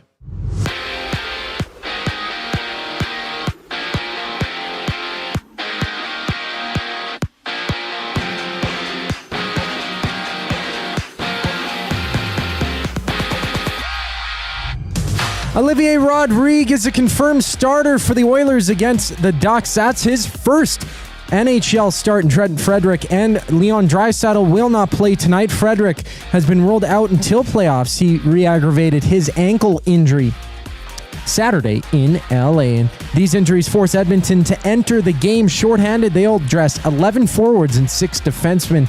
Tom Gazzola and Hernan Salas preview all the action as they go live for the GCL Diesel Oil Stream pregame show at 7:30 right here on EST. There's 4 other games around the NHL. Blues and Jets go toe-to-toe. The Lightning and Rangers have a date. LA hosts Seattle while the Sharks challenge the Flames. And with the Flames regulation loss, the Oilers and if the Oilers win, Edmonton will clinch a playoff berth. In baseball, the 5-5 Jays take on the 6-4 Red Sox in the first of a 3-game set with 11 games around the league. 1 game already wrapped up. The Yankees lost 6-2 against the Tigers. Just 2 NBA matchups. Philly visiting Miami and the Kings tipping off with the Pistons, while the NCAA championship game closes out March Madness. 2 top seeds go toe-to-toe. Gators taking on the Cougars. This sports update is brought to you by Clover Bar Feeds. Clover Bar Feeds has all the animal feed you'll need. Get top-notch service and selection from their family-owned business. Visit Clover Bar Feeds at 200 Portage Close in Sherwood Park or call them at 780-467-5014. The Reid Wilkins Show rolls on once we get back from break. I'm Zachary Kubish, and you're up to date. Got some gently used furniture or home goods that need a new home? Find Edmonton is here to help. Every month we furnish over 100 homes to those transitioning out of homelessness, and we need your gently used furniture and home goods. Drop off at 5120 122nd Street or call for free local pickup. Just visit findedmonton.com to learn how your donations can help create a home for someone in need. Plus shop our thrift store, in-store or online, with proceeds benefit those moving out of homelessness through housing supports. Visit us at findedmonton.com. Find Edmonton, supporting our community one home at a time. Craving a late night snack? Hit the Banquet for our new late night happy hour. Sunday to Thursday, 9 p.m. till close. Try favorites like sweet and spicy lettuce wraps or our Banquet burger and fries, all at happy hour prices. The Banquet. Get real. Play hard. Join our very own Dustin Nielsen, Trey and Terrell Ford of the Edmonton Elks, and other special guests on Tuesday, April 8th at the Bell in Scona for Edmonton Sports Talks Bids for Kids, presented by GS Construction. A special live on-location show featuring a delicious appetizer buffet, silent auction, 50/50, and more. This year, Kids Sport is proudly celebrating 30 years of making a positive impact in our community. Don't miss out and join this special celebration to help continue to support those in need. Tickets are limited. Find them today at kidsportbidsforkids.com. That's kidsportbidsforkids.com. The River Cree Resort and Casino presents Bump and Grind Rewind, May 16th, featuring Drew Hill. With Cisco and Genuine, plus DJ Hartman B. Bump and Grind Rewind. Friday, May 16th at the River Cree Resort and Casino. Get your tickets now at rivercreeresort.com. Must you click? Click. Bam. Must you click?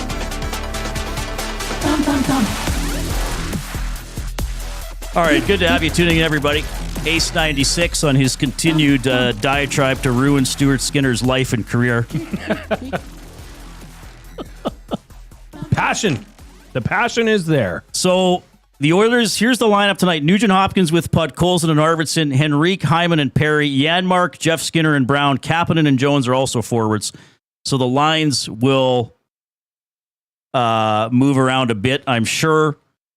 Nurse with Wallman, Kulak with Bouchard, Stetcher with Emberson, and Rodrigue in net. That's it.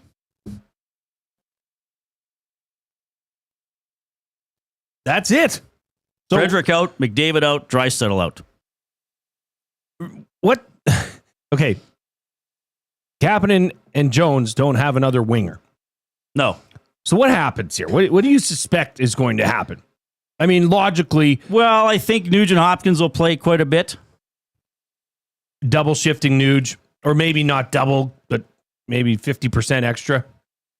Be interesting to see the minutes he logs tonight. Yeah. Okay. We were talking about this earlier, or Maddie and I talked about this last week.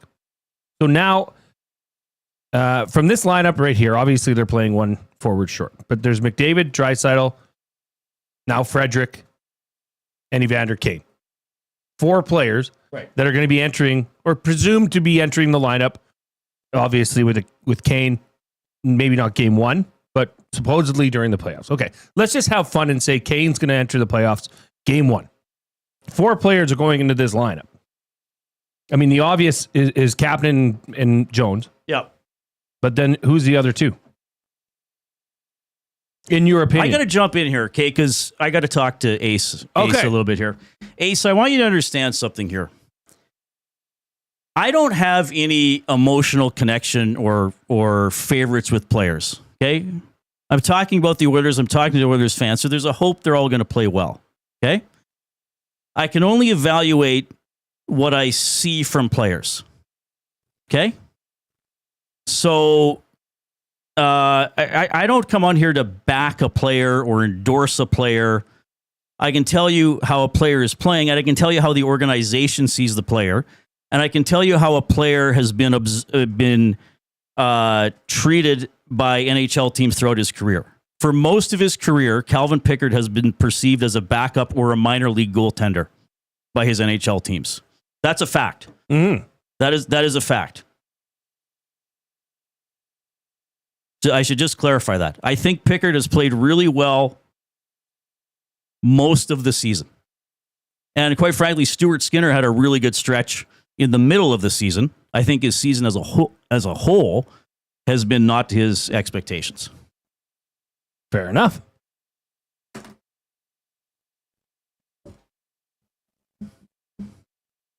Is that fair?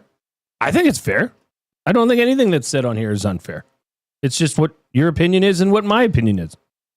Right? Right. Do we all have to have the same opinion? No, but I want to clarify, if someone comes at me, if someone says, "Oh, you Reid, you kept saying this because you wouldn't admit what was happening." Like, that's a load of crap. Like, yeah.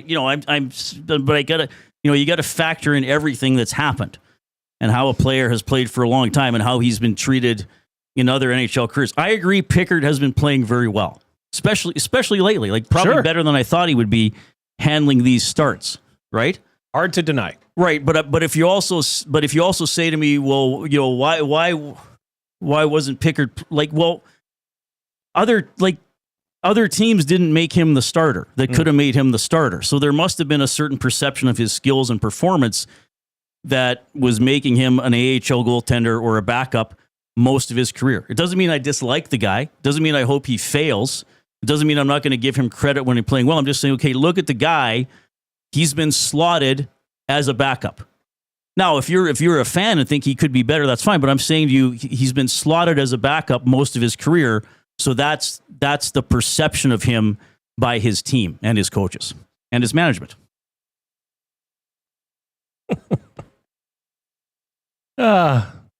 Funny. Some people just really have to be right, or at least have the perception that they're right. Isn't that interesting? Yeah, it's fine, but I mean, it's just frustrating when they're not basing their things on fact. But that's fine. It's all good. Let's talk about Gretzky to cheer you up. Yeah, sure, that'll be great. Well, I mean, what did you think? Obviously, Gretzky was on the ice during the ceremony for the goal presentation, or whatever you want to call it. Right. And started out really strong. The middle started and ended actually quite strong. With the Rolls Royce comment at the end, that was good. Talking about how his sons were Ovechkin's son's age when he broke the very, very nice.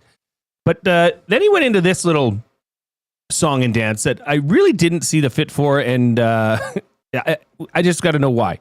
So let me know what you think about it, Reid. It's the greatest game in the world. I want to congratulate every organization, the commissioner and the league, and to the referees who do such a great job. Our sport is so hard.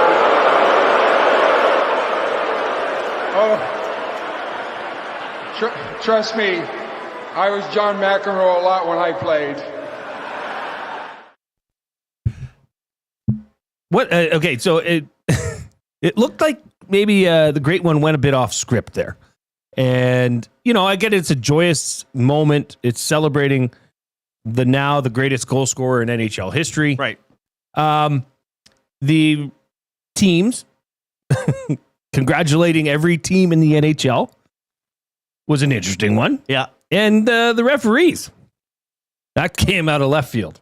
Caught me off guard. Yeah, I was watching that live, and I thought, for the most part, it was pretty good from Gretzky. I mean, he came out. Yes. I liked how he gave the quick acknowledgement to the Islanders and a couple of their greats. I thought it was great. Pander the hometown or Nassau most of the Coliseum. fans in that arena, though I'm sure there were a lot of Caps fans there.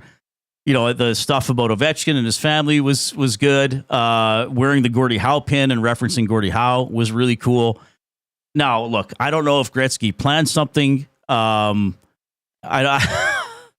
was a little odd. Now, I'm not like, let's slam the guy or something, but it was a little weird that first of all, he just congratulated every team in the league for just existing, for being there, and then congratulating the referees. I just don't know what prompted that. Well, I don't know where that would have come from. It really, to me, reeked of Gary Bettman's hands all over it. In saying, oh, hey, you make sure you talk about the league in a positive light. And that was his choice, was to, hey, sure, give credit to the refs. They get bagged on every game. Just in that moment and in that instant. Yes. To bring the refs. You think Bettman told him to say that? I don't know. It seemed league but why developed. in that moment, though? It's such an odd choice. I don't know. I think it backfired. I think maybe it was... But why would you talk about the referees? What? Yeah. We're here celebrating the goal celebration for Ovechkin. I think that... I think Gretzky, and most of he's always acted like this, even when he played. Like he wants to communicate, and I think it's genuine that he is grateful to play in the NHL. That he's grateful to have had that career. Yes. He's always been very aware of history and Gordie Howe and Bobby Orr, and he was always complimentary of his peers. Like what was it when he retired? I don't know if he said it himself, but I think he's repeated it.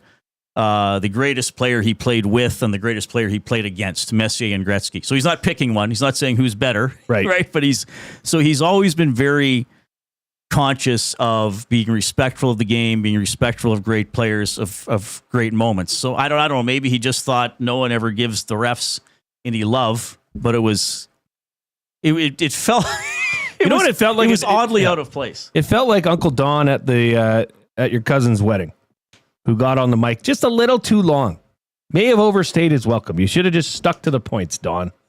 Old Uncle Don up there rambling on. It was, for that moment, it just didn't make sense. And now, of course, we're picking the nit, but I think both of us thought it was funny more than anything. Yeah, it's not like it wasn't embarrassing. No, it was just like, I didn't realize he would go there. Yeah, I didn't think that he would go there. It was a different one. And then, do you want to keep going here? Do you want to talk about we the are, other by thing? the way, in the Banquet Studio. Celebrate your birthday at the Banquet Bar. Amazing drinks, great vibes, and unforgettable memories. Book your party today at the Banquet Bar. Do you want to do buying or selling? You want to do the other one? Yeah, let's do it. Okay, we can just do the clip first. Okay, play it out. I'll do the read. Oh, if you don't have it ready, Coob, that's okay. Both remember the wide open 80s, right? The coaching wasn't very good. The structure defensively wasn't as good. And the goaltenders weren't nearly as big or as skilled as they are today. His challenges were a little bit different than yours. Yeah, you know what, Rick, and I understand that. And we can look back to the 60s. It was different than the 80s. There's no question the coaching's better, the equipment's better, the athletes are better. But I would have loved to play 3-on-3. I would have loved to start every power play in the offensive zone. I would have loved not to have a guy shadow me and hooking and holding. So there's always changes. All right, so buying or selling for Damon Bunting, a consistent top-producing realtor in the greater Edmonton area for over 17 years. He and his team would love to help you find that right home or make the move from your current home. Community-driven, he understands what it takes to make a difference in our city. Check him out, DamonBunting.com, Instagram handle, Damon Bunting Real Estate. I guess we're buying or selling. Well, there could be a couple things here. I'm just going to say it. Dick move. Dick move, Rick Bowness. Right? I mean, I just think the timing of it all, when we're, that's the thing, is that this is a celebration of Ovechkin.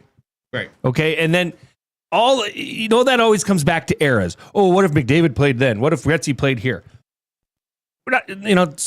That's not what yesterday was about. Yesterday was about a celebration. It was great. And then he brings up, oh yeah, but you remember back in the 80s, you had it easier because the coaching sucked, the goaltenders sucked, and there was no structure in the game. Can you play it again, Coop? Yeah. And you can cut it off after Bonus is done talking. Who, by the way, I got a lot of respect for Bonus. Remember the wide open 80s, right? The coaching wasn't very good. The structure defensively wasn't as good. And the goaltenders weren't nearly as big or as skilled as they are today.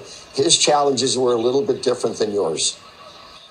Okay, it's a weird way to ask that question. It's definitely a weird way. It's just but to say the coaching was not good, it's almost like Bonus has decided I want to diminish Gretzky's accomplishments. Yeah, but why was coaching not good? Now again, maybe with Bonus, it's the same thing we were just talking about with Gretzky's speech. Got caught up in the moment. Some things came out the wrong way, and there are legitimate conversations to have about different eras in any sport, but to me, they're more kind of fun or what if type conversations as opposed to say, well, this guy had it so much easier. I mean, Gretzky could have gone a lot of different ways. I know from working with Rob flying commercial. Yeah. Back to back. You'd stay in the same city. You'd get up the next morning. You'd go to the airport. You're hauling your own luggage. You'd fly to the next city. Might maybe get there's so many ways Gretzky could have gone. Wow, and the one that really stood out for me was the guy's literally getting dragging a defender around the ice that's got his stick up his pants. That's not allowed anymore. I just don't understand why in that moment of celebration and reflection of Alexander Ovechkin's greatness, that needs the discussion of eras needs to even come up. Right. That's what annoyed me the most about it. It's what's the point of this? What was the point of that question? Well, Chief Andy says, to be fair, Bonus is just stating facts. I get that. Yeah. Now, okay, so the number one obvious thing for me is goaltending. Goaltenders are way better than they used to be. I mean, a lot of goalies back in the day were... the least athletic kid on the team, the kid who couldn't skate, we'll put him in net. Now it's who's our best athlete? Who's our biggest guy? You don't have the Darren Pangs and John Garretts of the world who are 5'6" going in net. You got giant goalies, 6'4", 6'6". So yes, the goaltenders and the equipment perhaps weren't not as evolved in Gretzky's era, but no one ever produced points in Gretzky. If it was that easy to score, why didn't everybody have 200-point seasons? True. Why isn't Ovechkin passing 10 players who have 890 goals? Well, and when we were in the bullpen getting ready for the show, we both kind of agreed and looked at each other and said, he's not entirely wrong with what he's saying, but it's just the why. And the way it was phrased was quite in poor taste. Gretz had a long enough time on the ice in right after the goal. Then he gets drug up here and asked that question on live TV. I thought he did a great job answering it, by the way. But yeah, the game changes. The game's evolved. I mean, what are you going to do? You can't compare. To me, excellence is excellence. If you're the best at something, you're the best. So, Gretzky was the best point producer of his era. And Ovechkin's been the top goal scorer of his. If Ovechkin would have stopped at 880, it's not it's not as if we're not going to talk about him as being one of the best goal scorers of all time. But he topped the record, so he's number one. But that way was, and who knows? Maybe Bonus was. Maybe it was an attempt at humor, and his delivery was a little off. Can we play it one more time, Coop? Just the bonus part. Ages, but you and I both remember the wide open 80s, right? The coaching wasn't very good. The structure defensively wasn't as good. And the goaltenders weren't nearly as big or as skilled as they are today. His challenges were a little bit different than yours. Yeah, but there's still challenges, right? There's still challenges to score goals. It's still the hardest thing to do in hockey, right? That's why the offensive guys get paid the most money, even if they don't always check or hit or do other things. So, it was Yeah, and Andy's writing in again. He goes, I'll give you that, Jay. It wasn't the time or place for him to make those comments, or maybe just to ask the question. And again, maybe he's trying to be funny. Maybe he had it worded a different way. Yeah, I mean, that happens to us all day, doing 3 hours of a show a day. Not everything comes out exactly perfectly all the time. But it kind of was like, boy, Wayne, like a three-legged gopher could have scored 50 goals in your era. Like... Well, and Collingwood Rob says Rick Bowness forgets that scoring in the 80s and 90s, you were getting fouled 3 times a shift, especially if you had a scoring opportunity.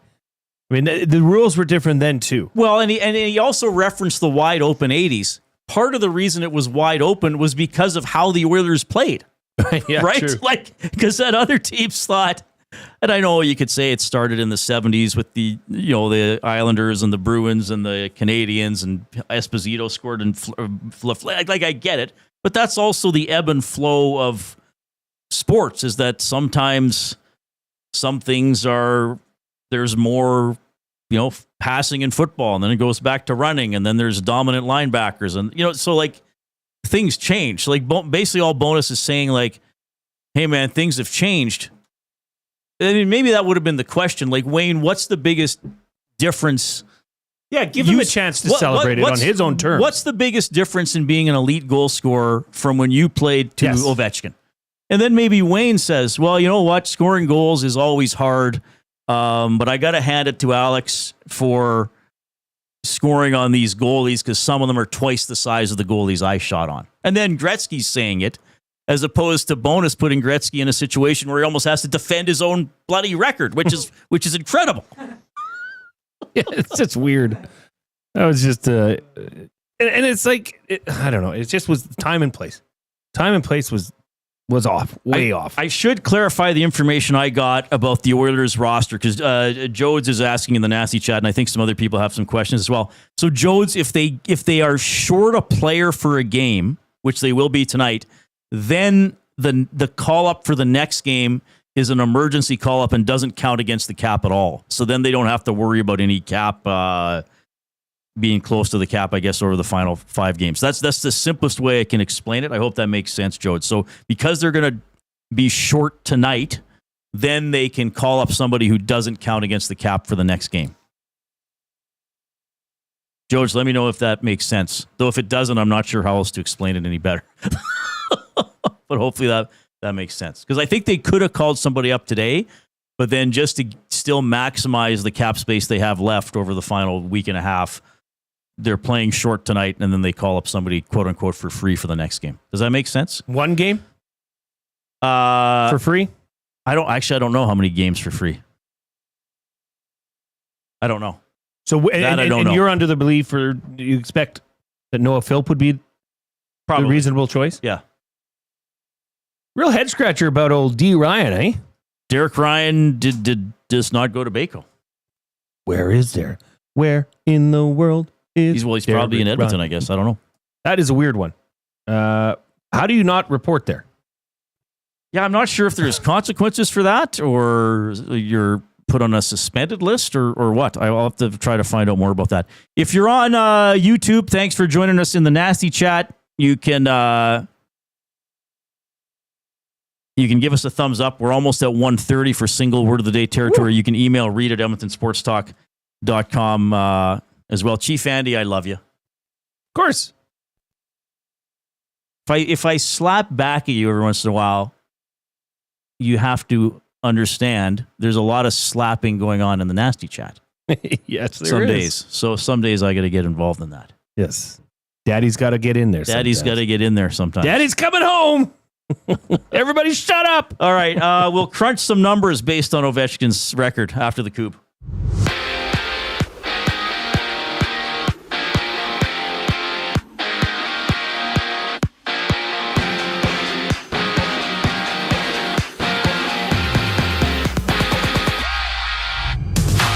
The Oilers head to Anaheim short a man to battle The Ducks' Trent Frederic has been ruled out until playoffs after he re-injured his ankle Saturday in LA, being limited in that matchup. And Olivier Rodrigue gets his first NHL start for Edmonton. They hit the ice with 11 forwards and 6 defensemen. Join Tom Gazzola and Hernan Salas on the GCL Diesel Oil Stream pregame show. They tee up the action live right here on EST at 7:30. And around the league, New York hosts Tampa Bay, with the Rangers battling to stay alive. St. Louis hits the road in Winnipeg, and the Kraken and Kings face off while Calgary visits San Jose. Game 7 between Portland and Prince George goes down, with the Thunderbirds looking to stay alive against the Silvertips in Game 6 of the WHL.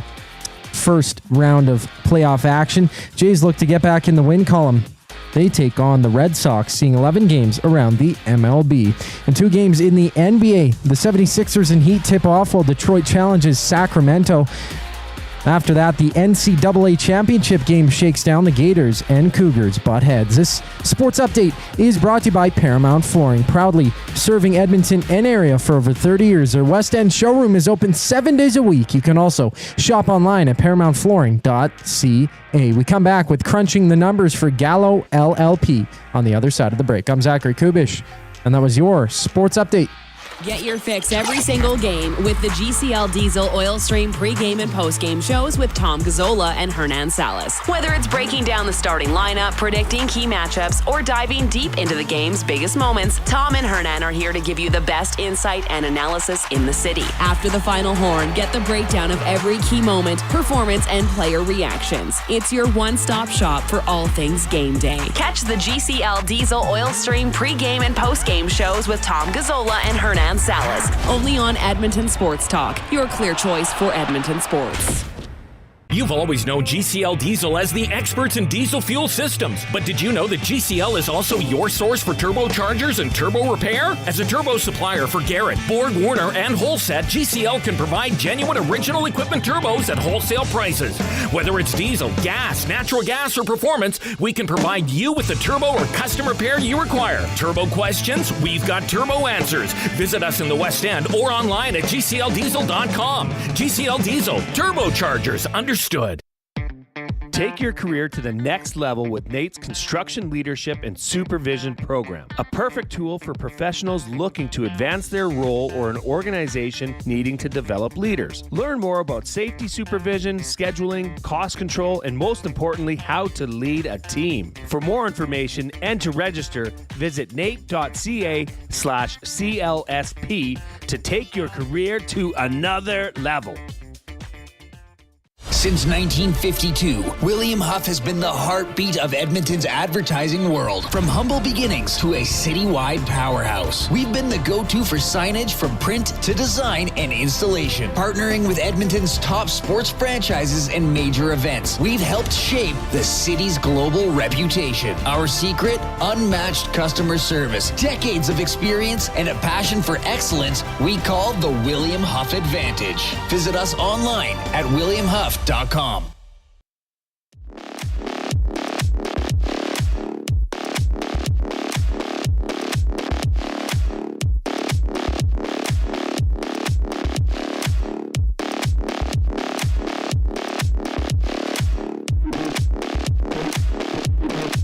All right, so we're just talking about this, and I missed this tweet earlier, so Jay pointed me in this right direction. So it's further clarity on what I was saying. The Oilers don't have cap space for a call-up. Only players who last played when the team had more than 10 games and 24 days remaining in the season could go on LTIR.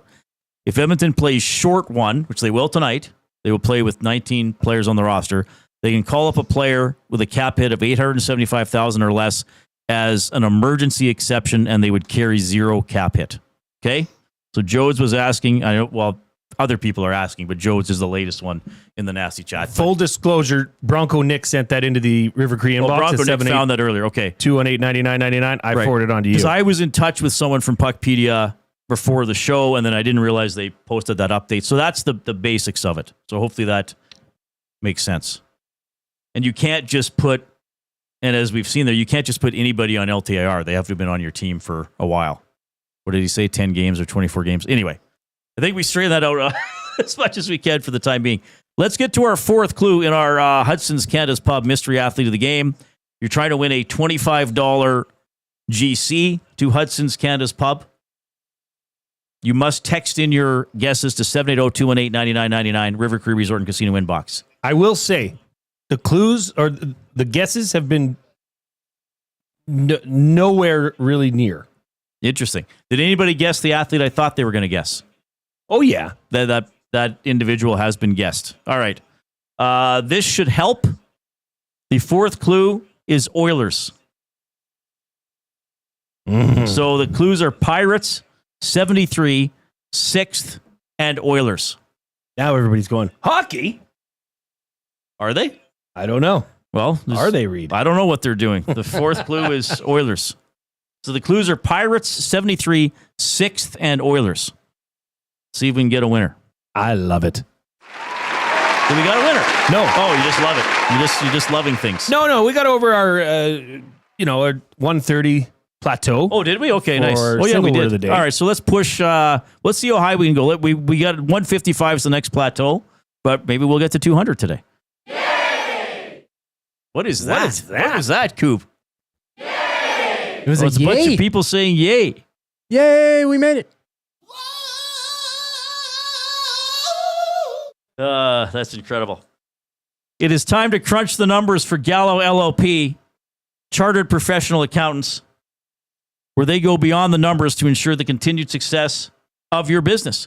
Reach out to Preet or John at Gallo LLP if you'd like to discuss further how they can crunch your numbers and help your business grow. Visit their website, gallollp.ca, and see how Gallo LLP can help your business grow. Oilers and Ducks at 8:30. We will have the Oilstream GCL Diesel pregame show at 7:30 with Tom and Hernan. Olivier Rodrigue expected to make his first NHL start tonight. Well, we got to look at these numbers from, Ovechkin's career. So, you're thinking about, well, he scored all these goals. Well, who has he scored these goals against the most? And I asked you this question in the bullpen. Yes. And we've come to a conclusion. I'm just going to put it out there the way I asked you. Which team in the NHL has Ovi scored the most goals against on his journey to 895? And I believe, did I say the Flyers? You did. And that's wrong. It was Winnipeg. It's Winnipeg. Right. But, and it didn't say on this site, but that must include the Atlanta Thrashers under the umbrella of Winnipeg. Right, because Atlanta played in the Southeast Division with the Capitals. And then when they moved to Winnipeg, they stayed in that division for 2 seasons. So he must have feasted on because since then he's only played Winnipeg twice a year. Has to. So it has to include the Atlanta Thrashers. Any guess at who the second? Well, it's actually the second and third teams are tied. Okay, I did not know this. So I'll say Philadelphia because I said them before. I get a ding. Don't get the tuba guy. And then who's the other team? I'll say Rangers. But it's a team up there. Carolina. Oh, so another Southeast team. Okay. But if you look at Winnipeg / Atlanta, he scored 57 goals in 75 games. How much? 57 goals in 75 games. Okay. That is absurd. Almost unbelievable. The goaltenders. How many goalies do you think Ovechkin scored one or more goals Okay, on? well, didn't I guess 212 or 216 or something like that? That's right. And then Koob nailed it. But he had also said He'd looked it up. 183 different goaltenders. Okay. Who leads that group in terms of individual goals? And I guessed Marc-Andre Fleury. And that is correct. And that is correct. Okay. 28 goals against Marc-Andre Fleury. Second? Oh, second. I did. Okay, you didn't. Geez. Lundqvist? It is Lundqvist. Okay, well, let's keep going. I just going. figured teams they played a lot. Third? Okay, so I'm wondering. No, he scored a lot against Atlanta / Winnipeg, but they probably changed. Like I'm trying to think of someone who was a goalie for a long time. I will say, you know what? I'm going to say Bobrovsky because he still would have been in that conference. All right, Carey Price. Oh, okay. Because I'm trying to think, like, it had to be a goalie who was in the league for a long time and played almost or like was the obvious number one starter on his team for several years. This came up last week. Fleury, Lundqvist, Price. Fleury, Lundqvist, Price. Okay. Yeah. And I thought I saw on Twitter today, it might have been Budweiser. They made some can for the goalies who played a certain number of games against Ovechkin and never got scored on by him. Oh, my. I thought there was something like that. But people are trying to find all these weird Ovechkin stats. I want to read this message here from Fighting Sioux Hockey, who says, to be the greatest goal scorer shouldn't include all goals, including playoffs. Therefore, Ovi is still chasing Gretzky by 49 goals because Gretzky had more in the playoffs. Look, I just think you got to pick a standard. Regular season is an easy standard to pick. What's the other thing about this? What if we counted WHA goals? How's Gordie Howe looking all of a sudden? Jeez. Yeah. So it's NHL regular season goals. Fighting Sioux Hockey in the nasty chat, to be the greatest goal scorer. That's what I just read. That's what I just read. Sorry. Yeah. I was checking emails here. Sorry, Reid. I'm responding to Jeremy. I appreciate your comments in the EST inbox or the River Cree inbox. I really do. Reid, this one took it to the next level for me. Okay. And this proves that Ovechkin is just simply not human. I just don't understand how this can happen. So he is going to be finishing the season with a goals per game rate of at least 0.64. Okay. This season, he's guaranteed at least 0.64. That'll be matching that of his 20-year-old rookie campaign. Okay, so 20 years later, almost 20 years later, he has the same goals per game average. Okay. Ovi scored his 800th goal, and it took him 182 games to get from 800 to 894. Okay. Do you know how many games it took Wayne Gretzky? I don't remember. You asked me this, and I guessed, I think, a couple hundred, and it was low. It's crazy. It took Wayne Gretzky 364 games. And the fact of the matter, it's exactly half to the T in the number of games it took Ovi to get from 800 to 894. It's bizarre. I don't know how to describe it. Like that's we were talking about this when the show first started in September. Do you think he's going to get there? Right. And I said, no way. I said it'll happen next year if he, I didn't think he would get there. And then he broke his leg and came back. It is pretty remarkable. And truthfully, it is encouraging, and I will just say nice. It kind of puts a bow on it that it wasn't it wasn't a labored effort by him. He got it done in good fashion. It was not like, oh, look at this guy still, he's playing trotting out there to get empty netters. He's scoring 1 goal a month. Yeah. Like he needs 6 goals and it's taken him the entire season. Right. Like he finished with a flourish. With an emphasis. Right. Okay, do you think it also means more that they're a Stanley Cup contender? Like this is not a team out of the playoffs like Absolutely. Most of us thought they would be. Absolutely. It's a heck of a team. Yeah. Like there's reasons to watch for Caps fans, it's not just about the Ovechkin record. How long do you think, and this is again what Maddie and I talked about for a bit last week when you were away. Mm-hmm. How long? How much longer do you think Ovi has in the NHL? I think because it's the next year's the last year of his contract. Yes. I think he plays one more year. He'll get 900 goals. Well, maybe he'll still get 900 this year. I mean, I guess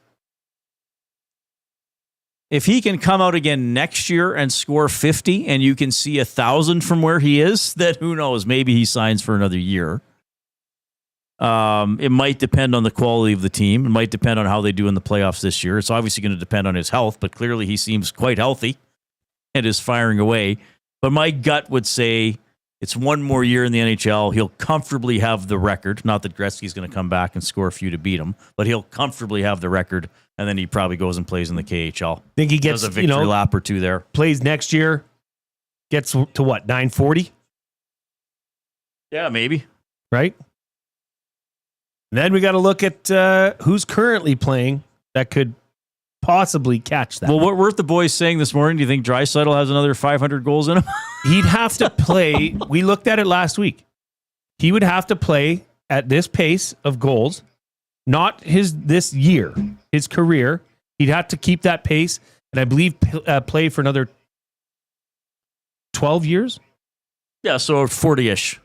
40-ish, but at this pace. Which is basically what Ovechkin has done. Yep.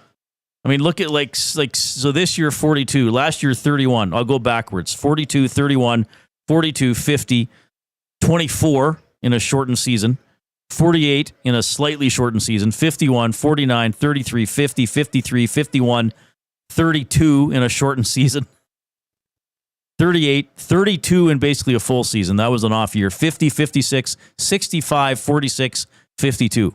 So Draisaitl is going to have to do something like that, or Matthews or whoever. It's crazy, but I don't know. It'd be fun to talk about and keep talking about, especially if it was Draisaitl. I think that and we talked about this earlier. To me, an interesting thing is, could McDavid get to 2,000 points? That would be, I guess it wouldn't be the record, but it would be a milestone to be the second player to get there, right? Yeah, good stuff. Crunching the numbers for Gallo, LLP. More from you. Do we have a winner? No. Hudson's Canada's Pub Mystery Athlete of the Game. You must text your guesses to 780-218-9999. That's the River Cree Resort and Casino inbox. The clues are Pirates, 73, 6th, and Oilers. Here comes the coup. The EST Hangout. I've done frog's legs. And how did you I enjoyed it. I had cow tongue. I have two. They make a good tacos. I think the big thing to me is also the look of it. Yeah, you see the brain. I'm like, I don't want to eat that. But if I'm winning if like they prepared it into a dish and somebody offered it to me, I probably would eat it. I don't want to see it though. Like prepare it fully. Don't they sometimes? The EST Hangout, presented by Sentinel Storage. Weekday mornings 9 to 11, only on Edmonton Sports Talk. Your clear choice for Edmonton sports. Spin to win Fridays at the Banquet. Every Friday, spin the wheel for a chance to win big and save on your bill. It's that easy. Spin, win, and save. Don't miss out. Details at thebanquetbar.com. The Banquet. Get real. Play hard. At Mind360, we invite you to embark on your mental health journey in a safe and comfortable space. Conveniently located in St. Albert, Mind360 has a diverse team of experienced clinicians that offer a broad range of tailored services for children, adults, and families. Furthermore, we are very proud to serve our military, veterans, and first responders. If you're looking for counseling, treatment, or assessment, understand that you are not alone. Contact Mind360 at mind360.ca to book an appointment today. Looking for quality building materials and friendly advice? Visit us at Windsor Plywood Leduc, family owned and locally run since 1993. From interior materials for doors, flooring, baseboards, and all the finishing touches to all you need for your outdoor projects like cedar lumber for decks and fences, plus all the plywood you'd need. Our full-time on-staff carpenter can help with anything odd-sized or custom, and from domestic hardwoods to exotic selections, we've got you covered. And if we don't have it, we'll track it down for you. Windsor Plywood Leduc. We're the experts you need to know.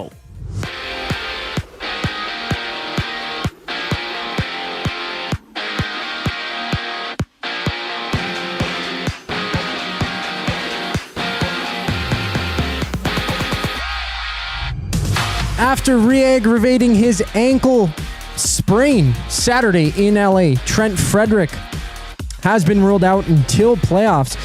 Of course, he won't play tonight, nor will Leon Draisaitl, with Olivier Rodrigue making his first start in the NHL. The Oilers playing shorthanded, dressing 11 forwards and 6 defensemen in Anaheim. Catch the GCL Diesel Oil Stream pregame show alongside Tom Gazzola and Hernan Salas as they preview the action live at 7:30 right here on EST. Elsewhere, the Blues look to break a franchise record by getting 13 wins in a row. They challenged the Jets. LA then takes on the Kraken, with the Lightning and Rangers just about to get underway on a 4-game NHL slate. 11 games dot the MLB schedule. Toronto and Boston kick off a 3-game set. George Springer returns to Toronto's starting lineup. Just one game wrapped up saw the Yankees fall 6-2 against the Tigers. Right now, it's 0-0 between the Blue Jays and Red Sox early in that one. Cardinals and Pirates are also underway. Pirates leading 1-0. The Dodgers are at the top of the second against the Nationals. They're locked at 0s. On the court, Philly throws down against the Heat while Sacramento visits Detroit. Just 2 games in the NBA. And the NCAA Men's final championship game has Florida and Houston tipping off to close out March Madness. I'm Zachary Kubish. That was your sports update. The third and final hour of the Reid Wilkins Show starts right now.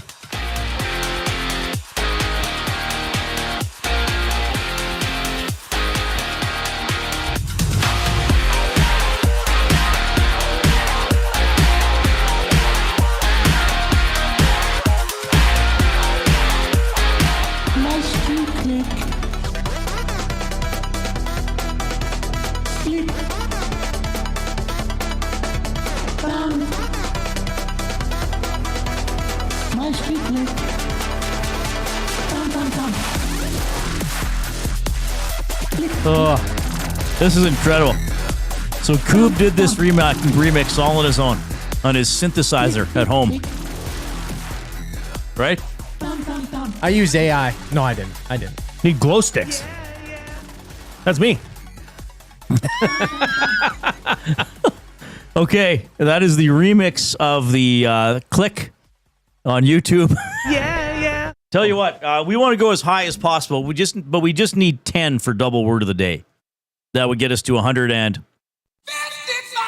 So no reason not to get in there, jump in there and click. If you're taking in the show on iHeartRadio, TuneIn Radio, or in the future on a podcast, we thank you.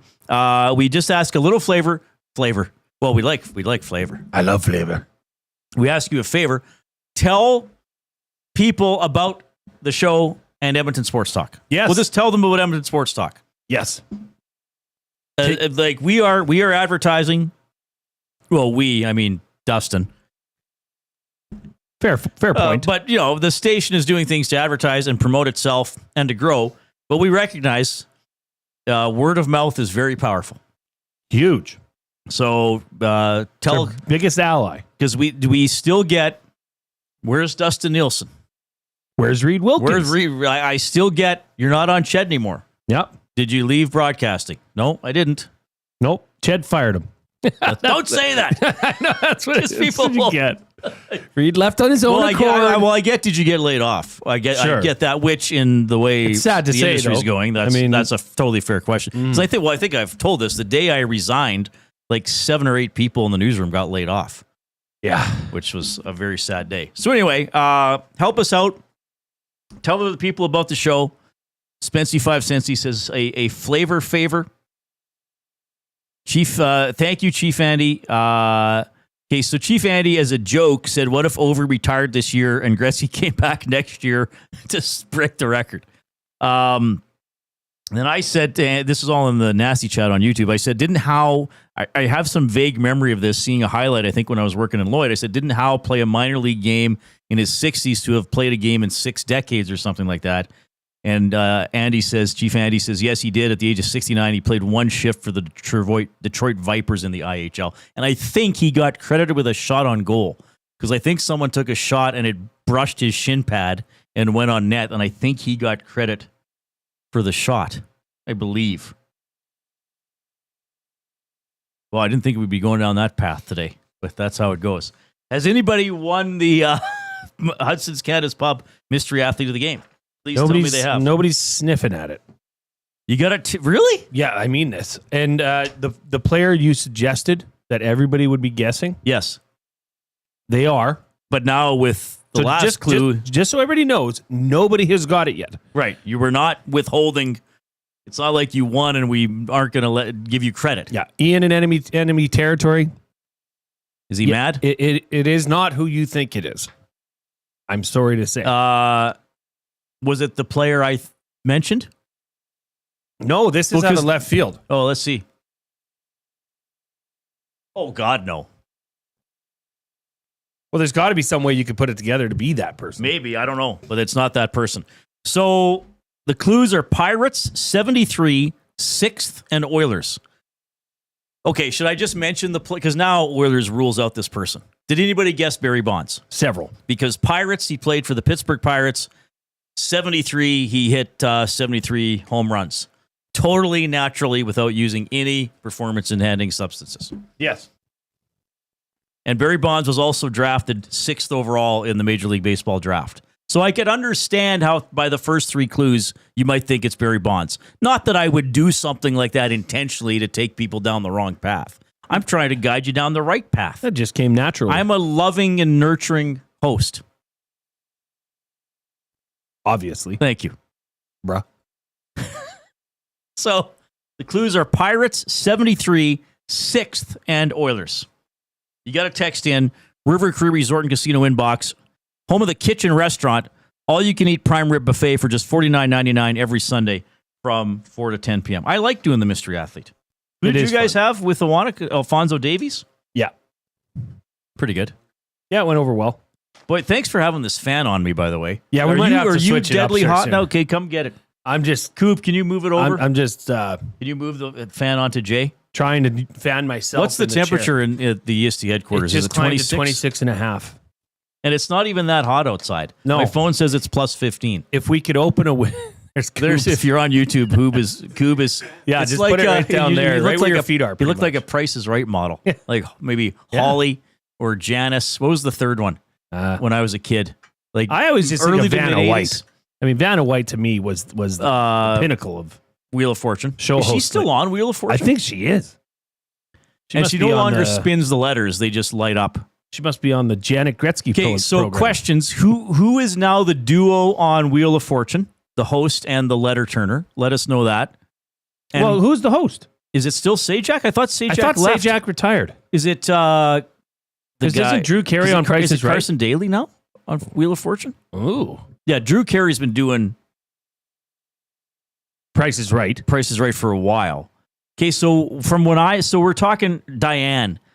Holly, Janice, and Diane were the 3 models on Price is Right in the 80s when I used to watch it. And now, yes, they have male models as well coming in from Jasmine. Is Seacrest, so Seacrest hosting, that's what I was thinking of. Seacrest is hosting Wheel of Fortune, and Vanna is still on. How old is Vanna White? How old is... She's got to be in her 70s. 68. She's not in her 70s. There, I was wrong. That's incredible. And just think of how much has changed for her in terms of the Wheel of Fortune. Do you remember when it was, in its, younger years? Yeah. She'd have to actually spin the letter around. Yes. Now it's all touch screen. She just baby. touches it. Yeah, it's way different. Fantastic. Next, she's just going to be standing and pointing her cell phone to light up the letters. Which game would you play? We're talking about games. We're talking about play more tables and games. It is our game of the night. The game could go this way. We're going to do this a few different ways. It's our game of the night for Play More tables and games, from ping pong and pool tables to darts and dome hockey, plus all the classic arcade action you could ask for. Visit Canada's Game Room experts. Locations in Edmonton or Calgary are online at playmoregames.ca. Play more tables and games. So what are you asking me? Which TV show game, if you could play one, which would it be? Which game show would I most want to go on? Move to the front of the queue. Probably Jeopardy. Oh, Geopardy. Yeah. Okay. Which is now, who hosts it? That guy that was the champion? And what about Blossom, right? Does she still be Mialik? Oh, really? No, I don't. Didn't something happen there? Oh, does she not do it anymore? I don't think she does. What's his name? Ken? Yeah. Ken Williams? No. Ken. But he was the guy that won Broke Jeopardy records. several weeks in a row. Yeah. He's now the host. Just trying to think. I would probably... like what you said there. I might go for Family Feud. I think that would be fun. Who would you take?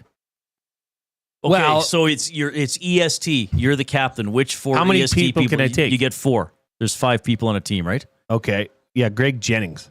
Greg Jennings. Was I saying Ken? Or no, Ken Jennings. Greg Jennings is a receiver. Greg Jennings played the NFL. Ken Jennings. Well, obviously I'd take you. Thank you. I would take Lieutenant Eric. Okay. Because he'd be good coming out of left field with something. Yeah, and probably just because he'd have a feel of more than just sports. Joaquin. Oh, yeah, because we're talking Family Feud, where it could be, This we is asked everything. 100 people, name something you dip. Yeah, kind of Right, a weird brain. The more weird brains we get on that team, the better. So you, me, Lieutenant Eric, Gager, you get one more. I do? Did you? Yeah, we get 5 total. Oh. Yeah, sorry, 4 others beside yourself. That's what I didn't explain that.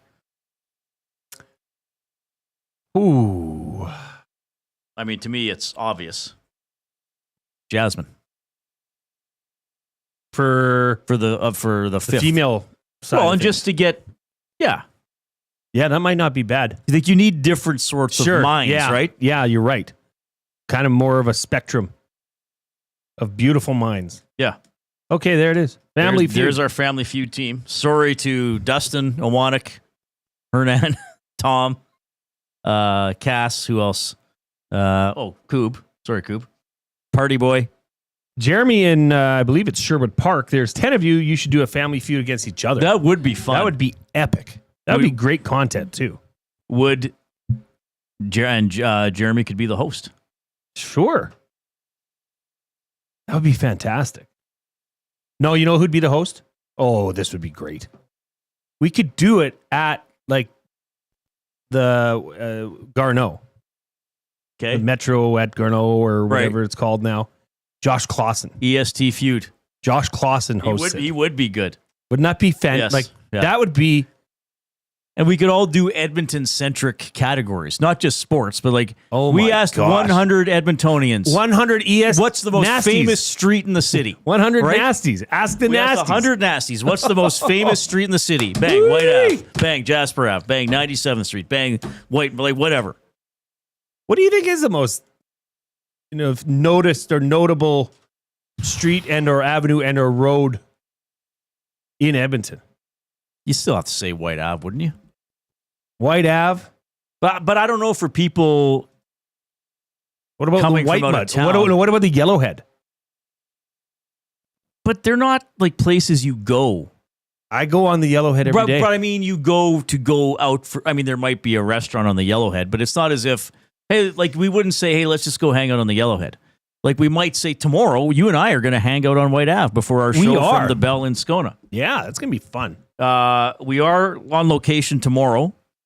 So the show is still from 3 to 6. We're at the Bell in Scona. Am I saying it right? Yeah. So it's a brewery. Brewery. Sure. And Dustin and I are part of the event, the kids sport event that evening with Trey and Tyrell Ford. But Jay and I are going to do this show. Now, the Bell opens at 3, right? Well, to the public yes, it tomorrow? does open. It opens daily at 3. Now, I believe this event is upstairs. Okay. In there, they have like a room up so there. we're not sure if people can come say hi or not. Big Uke, if you're talking all roads, it's Jasper, White, 97th, White Mud, Yellowhead is your top 5. I was going to suggest Jasper's got to be up there. Yes. Henday might be too new a Bootski. I don't know. Well, but this is the thing. There are roads you just basically drive on. To me, that's not a defining street in the city. Well, what's the question? The most recognizable? most famous road in Edmonton. I don't know. Yeah, I don't know how. I can't remember how I worded Most it. famous road is Gretzky, probably. Well, because of the name. Lame, bro. You know, the refs used to take that road all the time. They really liked it. My game of the night is besides Oilers Ducks, which is at 8:30. Sorry to cut you off, but we got to actually do this. We're meandering with the way we meant to. The game of the night for Play More Tables and Games. Besides Oilers and Ducks, which is at 8:30, and we have our pregame coverage, the Oil Stream at 7:30 with Tom and Hernan. They're on after the game as well. My game of the night's got to be Jets Blues. That is quite a showdown. Sure. Yeah, for obvious reasons. That's a huge game. For who's that a bigger game for? The Jets or the Blues? Oh, that's a good. I mean, Winnipeg's atop the Central. What are the Blues at? Win 12 in a row? 112, yes. They won 12 in a row. Still going to be, well, I mean, they basically need perfection here to pass Colorado, although they have, but they need Colorado to lose a bunch of games too. I think it's a bigger game for Winnipeg to fend off Dallas. Because Dallas has been... Well, and if the Jets lose, then it's like, oh, well, so what? You're going to finish first. You can't beat the Red Hot Blues. Yeah. Dallas is 7-1-2 in their last 10. Holloway's hurt, by the way. He is. So he's out. And then the Blues are here on Wednesday. That seems like far away, Wednesday. It's only 2 days away. I would say it's a bigger game for the Jets, but that's going to be a fun game for them to play at this time of year. But that's a good point. Winnipeg still kind of has to worry about Dallas overtaking them for first. Chief Andy in the Nasty Chat, Jets versus Blues only on Prime. That's the Amazon Prime game. Yes. So no sense getting out your rabbit ears to get that game. You need the internet. You need it. Chief Andy's busy today. He's a busy bee. Imagine if Andy was a giant bee. That would be a plot twist. I don't know how he'd type. I guess if he's a giant bee. Yeah, then he could type with his and his feelers. arms would probably be somewhat smaller than ours. Yeah, so his arms would basically be... How can he see the keyboard? They got good eyes. The arms are below the body. Well, he'd figure it out. He's a giant. Yeah, I guess you got to find a way. So Jets Blues for me. Yeah, and for me, it's Florida Houston. March Madness comes to halt tonight. I have no clue who's going to win this game. I thought it was going to be Duke Auburn, so that tells you everything you need to know. And that's the beauty of March Madness, is you really don't know. Houston is a very physical team. I think they would have the edge because they just will beat you and make you play a fast-paced game. I think the only way for Florida to really come away as a clear winner and, win by more than, a buzzer beater is for Walter Clayton Jr. to go off. He's been having an excellent tournament. So I just love it. And now that is part of my Fired Up, which is coming up after the break. Oh, really? Yeah. I'm you know what? You're on fire today. Literally, because it's so hot in here. I'm actually ticked off. About what? The heat? Oh, you're going to save it. You know what? It's not the heat. By the way, we're in the banquet studio. Hey. Thanks to the banquet for jumping on board. How about this? Craving a late night snack? You might need one after the game today. Check out the banquet's new late night happy hour menu Sunday to Thursday. No, that's today.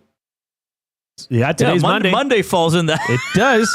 Sunday to Thursday, 9 p.m. till close. Enjoy favorites like sweet and spicy lettuce wraps or the banquet burger at happy hour prices.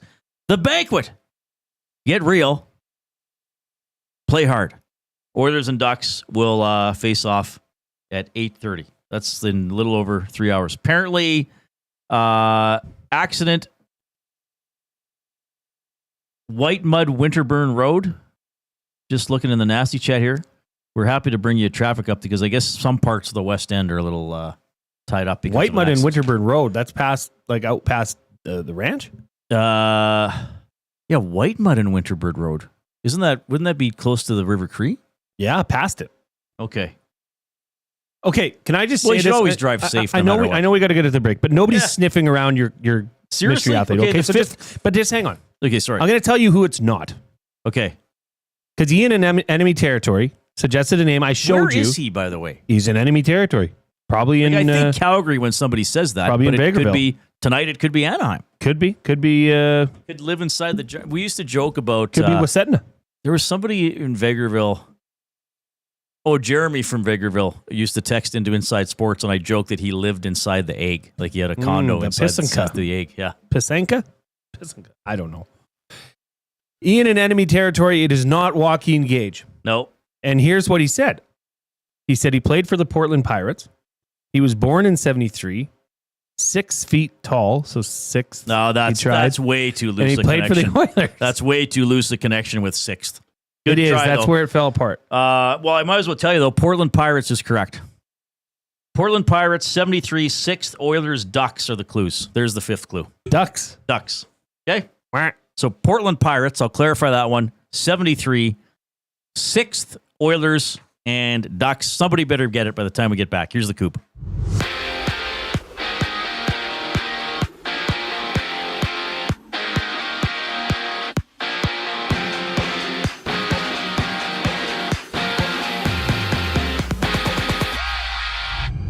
It's Oilers Ducks tonight. Trent Frederic re-aggravated his ankle sprain Saturday night, ruling him out until playoffs. And Olivier Rodrigue gets a call for his first NHL start for the shorthanded Oilers as they play 11 forwards and 6 defensemen. Tom Gazzola and Hernan Salas preview the matchup when they go live for the GCL Diesel Oil Stream pregame show at 7:30 right here on EST. And there's 4 other games going down. One game is live. The Lightning and Rangers are scoreless midway through the first.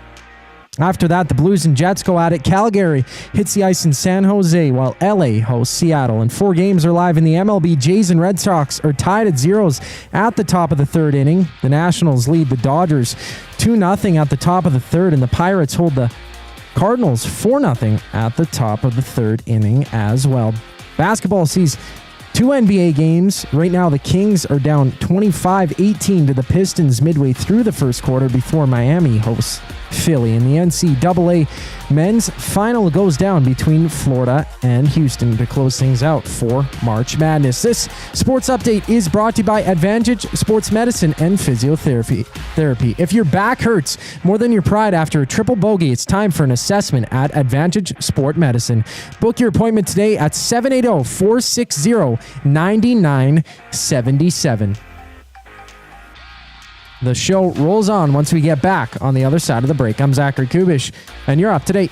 The Nielsen Show with Lieutenant Eric. Darren Dreger, I think it was NHL.com, put out a stat, 393 of the 895 goals that Alex Ovechkin has scored have come from that left spot. If we had this conversation 3 years ago, I think I'm skeptical, and I'm probably at that point going, no, it's not going to happen. Father Time is going to take over from this guy. Even the injury this year could not knock him off course. The Nielsen Show with Lieutenant Eric, presented by South Fort Chevrolet. Weekday mornings 6 to 9, only on Edmonton Sports Talk, your clear choice for Edmonton sports. Love is in the air. I love you. And you? And you? And you? Why choose between your beloved items? Sentinel Storage, keeping your treasures safe to be loved again. Try 4 weeks free. Details at sentinelstorage.ca. Strike up some fun at the Banquet Bar. Bowling, drinks, and a great time with friends where the good times roll. Whether you're here to bowl or just hang out, the Banquet Bar is your go-to spot. Get real, play hard at the Banquet. Hey Edmonton, ready to take advantage of lower rates and better pricing? South Fort Chevrolet in Fort Saskatchewan has you covered. From rugged trucks to sleek SUVs. And with over 40 years in business, you can trust that you're getting the best deal on your new ride. As the proud title sponsor of the Nielsen Show, EST listeners can drive a little to save a lot with South Fort Chevrolet's transparent pricing and down-to-earth sales team. Visit us today in Fort Saskatchewan or online at southfortchev.com. The River Cree Resort and Casino presents Bump and Grind Rewind, May 16th, featuring Drew Hill. With Cisco and Genuine, plus DJ Hartman B. Bump and Grind Rewind. Friday, May 16th at the River Cree Resort and Casino. Get your tickets now at rivercreeresort.com.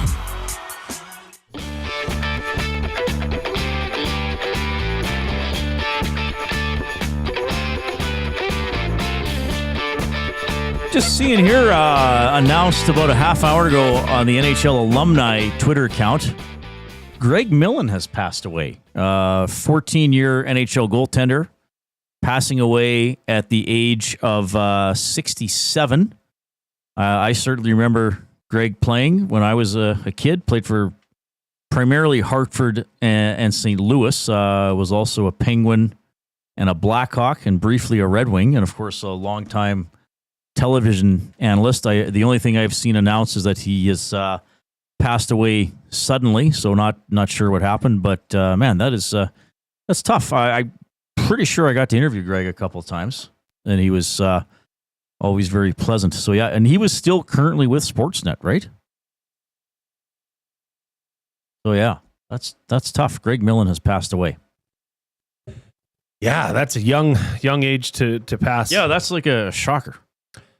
I didn't remember him as a hockey player, but as a that would be just a little out of your I can hear his voice. Right now. For sure. He's a good analyst. Yeah.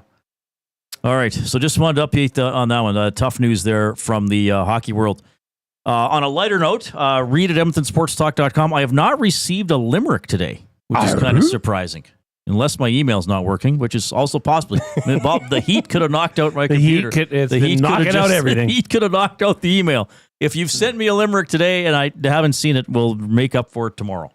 Sound fair? We got a winner. No. Oh, we have the thumbs. We for sure have the thumbs. Let's see. Don't stop bringing the thumbs on YouTube. But we are into double word of the day territory, over 155 thumbs on YouTube. So we thank you for that. Juan says, I'm in Wasetna. No enemy here. Okay. So we're friends with Wasetna. Yeah, that's the guy in enemy territory? No. Ian in enemy territory says he's in Calgary. Proud Edmontonian. He also says, you guys are great. I was a big fan of another sports show in the afternoons, but you won over my heart with your charm and banter. Ian, to you, we say thank you. Thank you for joining us. We will do our best to keep you interested, entertained, informed, all the stuff we try to do here on the old Edmonton Sports Talk stream. I got a limerick. Oh, good. I got a limerick from Abutski Did earlier. people send them in while I was gone? No, I think you're... Gavin did. Oh, nice. Yeah, he sent me one. This is from Abutski for the national championship tonight. Tonight's the night for the Natty, then a final bracket check by Maddie. A win for Houston, my hoop cred be boosted. The prize, an EST Hattie? He says, sorry, not my best. It's been a while. I think that's pretty darn good. No, it's still pretty good. Topical. It's still pretty good. Well Topical. done. Yeah, for sure. Reid, nobody's got it. All right, well, I got to give another clue then. Oh, my goodness. I seriously? The clues are Portland Pirates, 73. 6th, Oilers and Ducks.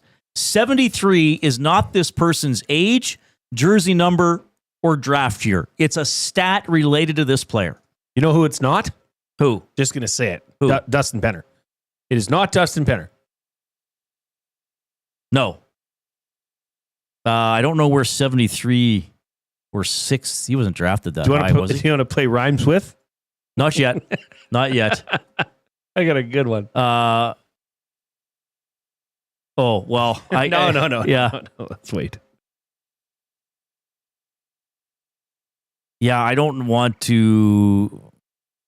Dustin Penner is a good guess, but he doesn't quite fit everything that I can think of.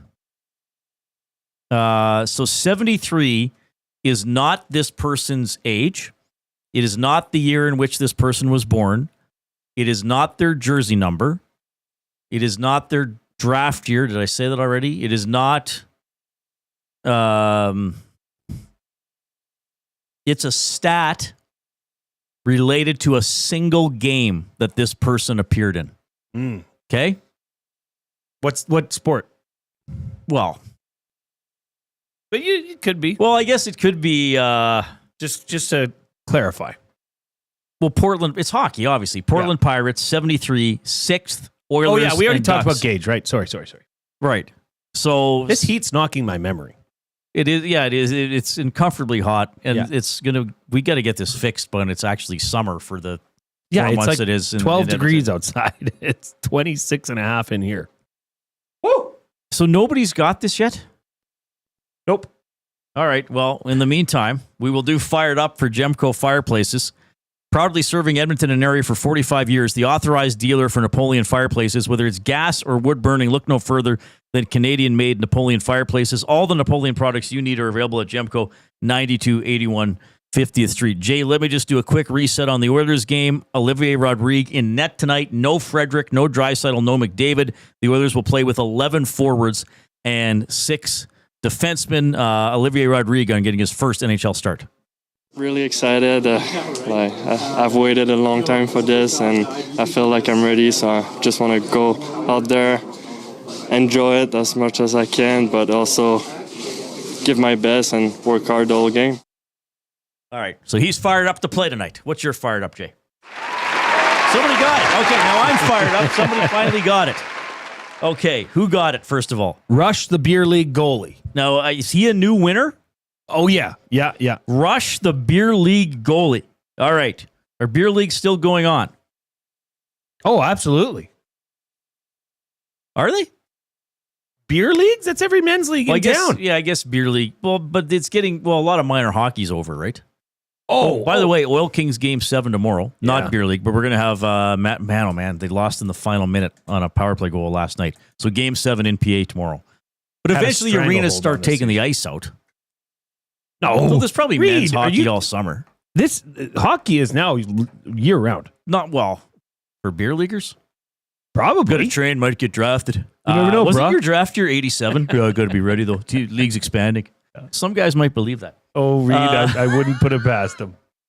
All right, Portland Pirates. This guy played for the Portland Pirates in the AHL in 95-96. 73.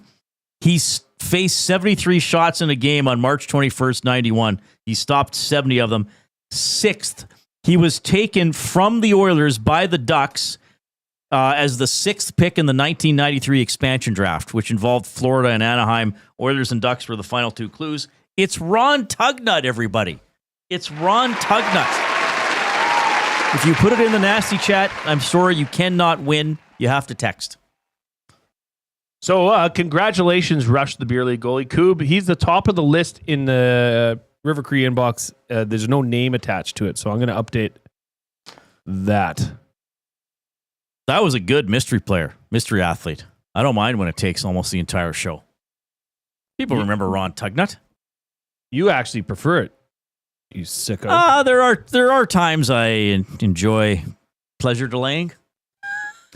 I'm going to get fired up. Oh, yeah. Because I've decided, okay, so a little bit of backstory here. My middle daughter, Rose, she loves football. Big Kansas City Chiefs fan. At recess, she's out with the boys playing football. Okay. One of her Christmas gifts was like football gloves for her. She just wants to play football. So this year she said she wanted to forgo soccer, which we, usually is played in spring, right? And play flag football. So I'm like, sweet. So look into it. There's a league in Sherwood Park. It's great. Flag football is obviously growing. And we got her registered for it. And, when you're registering, you can say, do you want to put your hand up as a coach? Which I never do. Okay. Because I don't want to, I want to find out a little bit more before I commit to this. So I found out more, and they didn't have a coach. So I eventually said, okay, I'll put my hand up. I'll be the coach. Thank you. Great. Awesome. Here's Which what's you happening. should be. You played high-level football. Well, my wife did bring that to my attention. She's like, you doofus. Of All course the other you should be the parents coach. are looking at you and be like, isn't this the U of A guy? Well, and actually, I played flag football after, and I played at a pretty competitive level. But I digress. Okay. So there's a coaches meeting, right? You got to come pick up your gear, get your jerseys, get all your flags, do all that. Why in a sports meeting? Why is it being set up the night of a national championship game? Why? Because they didn't know. Well, they should know. Yes. Well, they should know better. And an Oilers game, quite frankly. And an Oilers game. It's a later game. A doubleheader. You're putting a coaches meeting on the national championship night? Golly. It pisses me off. So where's the meeting? What's this place? There's a pub in Sherwood Park. Blowers in Grafton. And what time is it? Well, it starts at 6. So you're going to be a little late. I said I'm going to be late. And so it'll be what, a 90-minute meeting? You'll watch the second half. I know, it's just the thought of it that you shouldn't do that. Don't do that. Don't put your friends in these situations. Okay, I'll play devil's advocate. Okay, it's the championship game for American college basketball. Everybody's got a bracket. So some people might, right, but not everybody cares about watching the game or the entire game. I understand. So there might That's be, why okay, what night did they fire. do it? Oilers are home Wednesday and Friday. Some people might have tickets, seasons tickets. Tomorrow is Tuesday. Why not tomorrow? Cheap movie night. I don't know. Are the games going to be on Mondays? Maybe they're establishing a pattern of No, games are on Saturdays. Okay.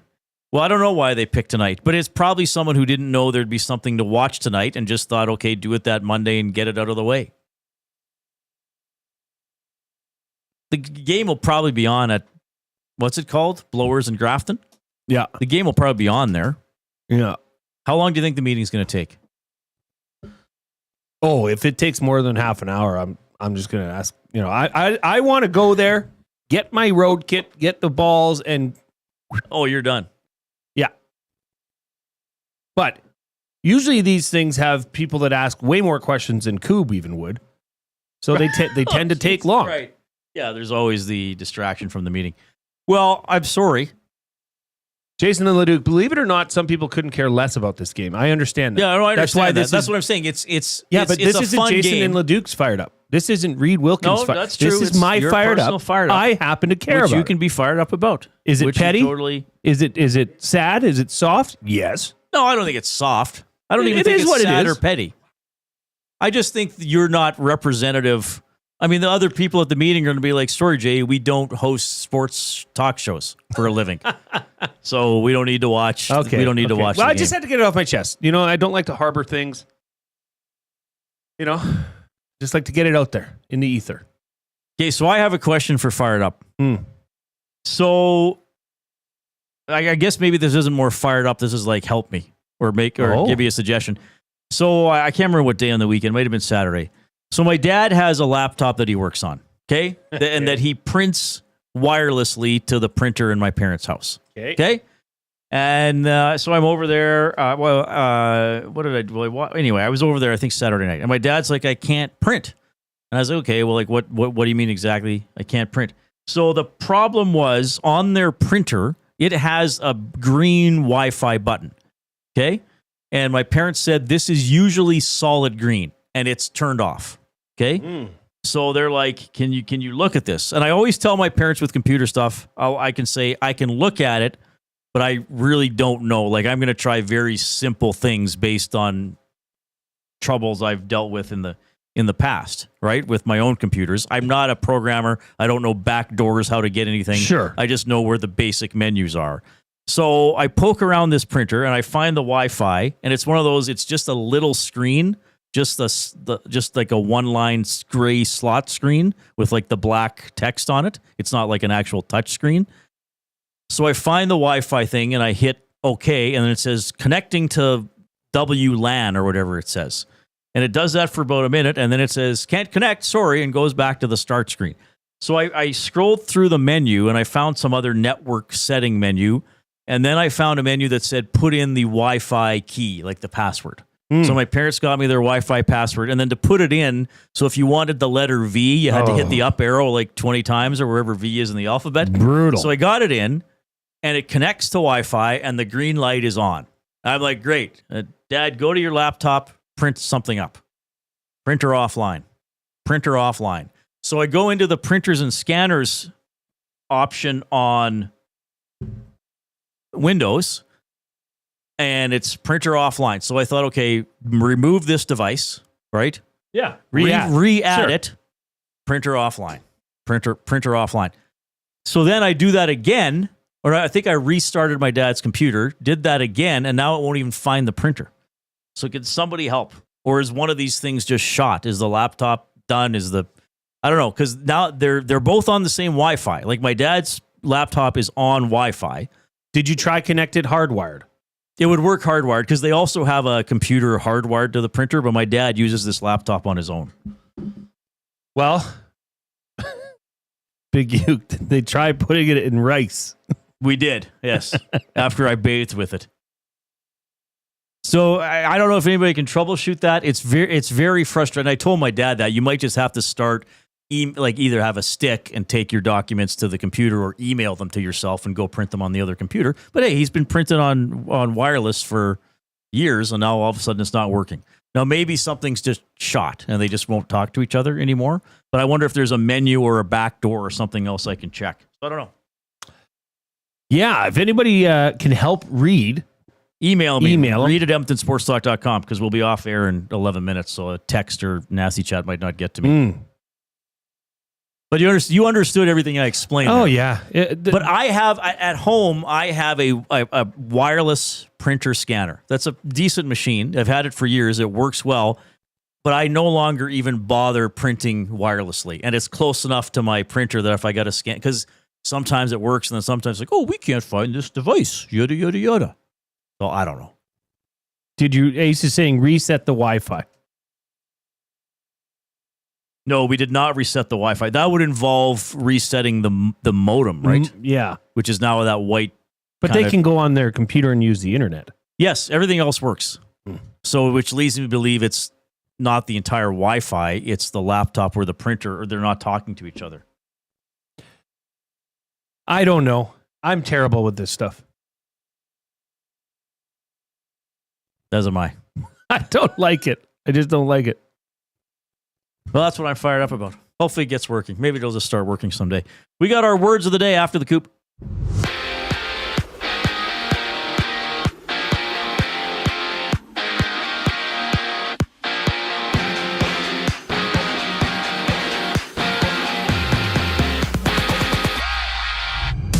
Olivier Rodrigue is a confirmed starter for the Oilers against the Ducks, and Trent Frederic has been ruled out until playoffs after he re-aggravated his ankle sprain Saturday in LA. Edmonton enters the game shorthanded against Anaheim, dressing 11 forwards and 6 defensemen. Tom Gazzola and Hernan Salas preview the action as they go live for the GCL Diesel Oil Stream pregame show at 7:30 right here on EST. And there's 4 other games dotting the slate. Just one game is live. The Lightning striking with 3 goals in under 2 minutes. Nikita Kucherov, Braden Point, and Yanni Gourde scoring to take a 3-0 lead on the Rangers exiting the first period. Elsewhere, longtime broadcaster and 14-year NHL veteran goaltender Greg Millen has passed away at the age of 67.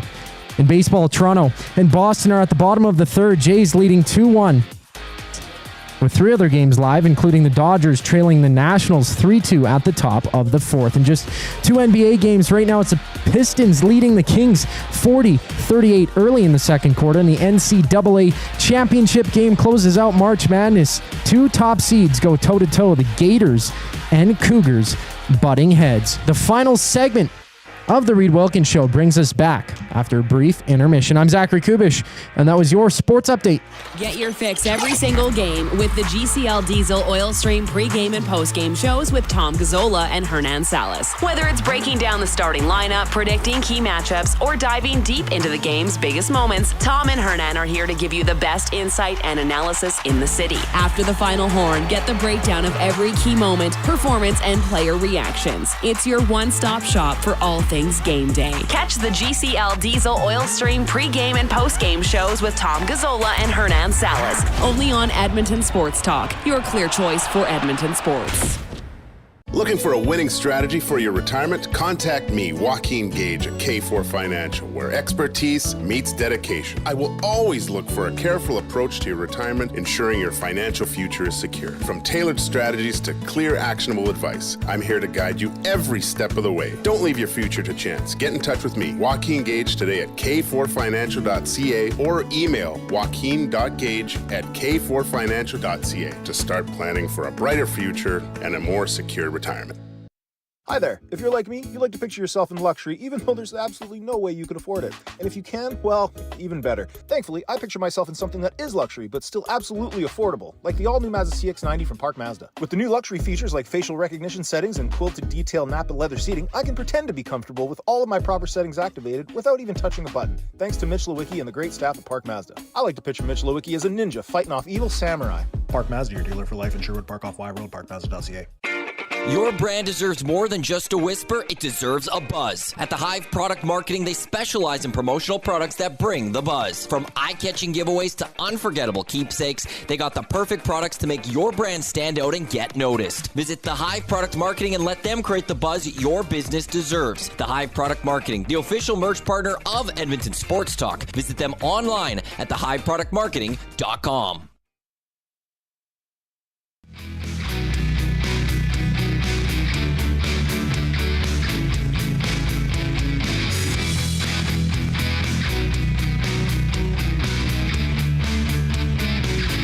All right, good to have you tuning in. Chris Knobloch, head coach of the Oilers, with some thoughts on tonight's opponent, the Anaheim Ducks. Well, I think they got 3 lines that can score. A little bit of offensive ability, dangerous. But everyone plays really hard. They check well. But probably the biggest strength of theirs is they skate. You know, they've got a lot of the skill and they play with grit, but a lot of speed to their lineup. All right, so games at 8:30, Oil Stream GCL Diesel pregame show at 7:30 with Tom Gazzola and Hernan Salas. Then they are on after the game as well to break it down. If you've been texting us this afternoon, 780-218-9999, You have been using the River Cree Resort and Casino inbox featuring Italia Restaurant, home of the $6.99 brunch special from 11 a.m. until 4 p.m. on Sundays. All right, we're going to wrap it up with usually one of my favorite segments on the show, except when I fail miserably. It is time for the words of the day. I think you're going to go 2 for 4. Wow. The word of the day with Reid and Jay. Oh, I'm sorry. Did I break your concentration? What do they got to say? Say what again? Say what again? I dare you. Let's find out. English, do you speak it? Dungeons you know and what I'm saying? Believe in me. Wow, there's a lot of audio flying in there. Oh, my goodness. You want the easy one first or the hard one first? Women love. I want you to pick. I don't care. First word of the day, impresario. Impresario. Impresario? Yes. Impresario. Oh, no. I got it wrong. Impresario. Impresario. Oh, only one S. Only one Okay. S. I've seen this word, but I can't remember what it means. I will say it is someone who's a prodigy. You want me to use it in a sentence? Sure. The former heavyweight retired from the ring and later became a boxing impresario. Oh, like a mentor? Like an expert mentor? No? Okay. An impresario is a person who manages, puts on, or sponsors a performance or other entertainment, such as a concert, play, or sport. Oh, it's almost more like a promoter, producer type of thing. Okay, now that was the easy one. This is bad. Well, I don't care. I like the difficult ones. I know. Just okay. Backsheesh. Backsheesh. Oh my goodness. Oh wow. It just don't overthink it.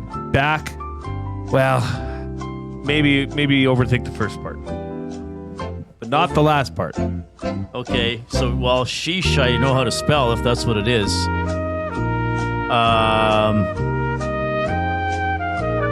Backsheesh. Okay, Could also so if be. you're telling me to overthink the first part, I will say. Well, don't.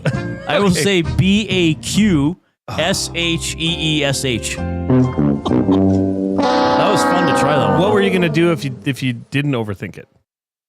BACKSHISH. Yeah. So it's BAK. Oh, okay. SHEESH. So it is like sheesh. This is a noun. Do you want me to use it in a sentence? Sure. His warmth and thoughtful bit of backsheesh ensured the bellhop handled his bags with extra care. Sorry, can you say that again? Sure can, Reid. His warmth and a thoughtful bit of backsheesh ensured the bellhop handled his bags with extra care. Is it like a generous tip? Well, I wouldn't have got that without the help, so. A tip, present, or gratuity. I like that. Well done, Coob. Coob came up with those words? No. Oh. It's the sounds. Oh, the sounds. Yeah. Ooh, Masters Week. Oh, it is Masters. So Murray's going, eh? Murray McCord from the Ranch is going. Yeah. Is he leaving tomorrow? Because he was on the Hangout today. I think tomorrow at like midnight. It's a red eye. Because you probably have to go to Toronto or Minnesota or. Well, no, I think he's going straight to Atlanta. Oh, really? From Edmonton? Yep. Oh, I didn't know you could do that. Have you been to Atlanta's airport? No. No, I haven't. It is, oh my gosh. What? Huge. It's got like A through F in terms of. Oh, that's one. Yeah, okay. Like, what do you call them? Wings or Hubs wards or whatever. hubs? Oh, yeah. Okay. Terrible. Terminals. Terminals, yeah. Denver Corky says, Reid, did you restart the printer and the Wi-Fi router? I own a computer repair company down here in Denver, and you've done everything right so far. Printer, yes. I unplugged and plugged back in. I did not reset the Wi-Fi because the Wi-Fi seemed to be working for all the other devices, but I can try that. See if it works. Yeah. Ace is in a bad mood today. But I did. I don't know what we did. Surprise, surprise. And for God's sake, don't factory reset the Wi-Fi router and don't use HP Smart. Good God, that software is awful. Well, it's not an HP, so we're not using that. I wouldn't even know how to factory reset the Wi-Fi router. The only thing I would know how to do is unplug it and plug it back in. Is the factory reset the one that you need a little pin to prick through that little tiny hole? Do they still have that on machines? I don't know. I just remember that from back in the good old days. Well, I guess I'll try that with the Wi-Fi. That's the only other thing I can think of. But I appreciate giving me some advice to try. I didn't think of doing that because the Wi-Fi is operating within their house. Did you go online and put in the model number and the issue? I put in the issue. I didn't put in the exact model number, but everything I said was go into the scanners and printers things and do the things I was already doing. Because La Bamba guy says a driver probably has to be updated. Maybe. Yeah, okay, the router I'll unplug and plug like for a minute and plug back in. But again, the Wi-Fi, I just the thing that confuses me there is the Wi-Fi is working for every other device in their house because they get their cable, they're getting internet on their phones, their other computer works. But I'll try it. Now, maybe my dad might also just say, you know what, I'll just print the old-fashioned way. The old-fashioned way. Well, I am looking forward to an update. Maybe we'll have one. Maybe it could be a tragic update, though. It could be like, now nothing works. Yeah. Printers, you can get them on the cheap. I don't know if the person who suggested drivers, maybe, but again, I mean, it's not a new printer. So I don't know if there'd even be drivers for it. And again, now my dad's computer won't even find that printer. So I don't know. All right, we got to go. The stream resumes at 7:30 with the GCL Diesel Oil Stream pregame show with Tom Gazzola and Hernan Salas. Big thanks to Zachary Kubish. He's Jason Milne. I'm Reid. Enjoy the game. We'll talk to you tomorrow.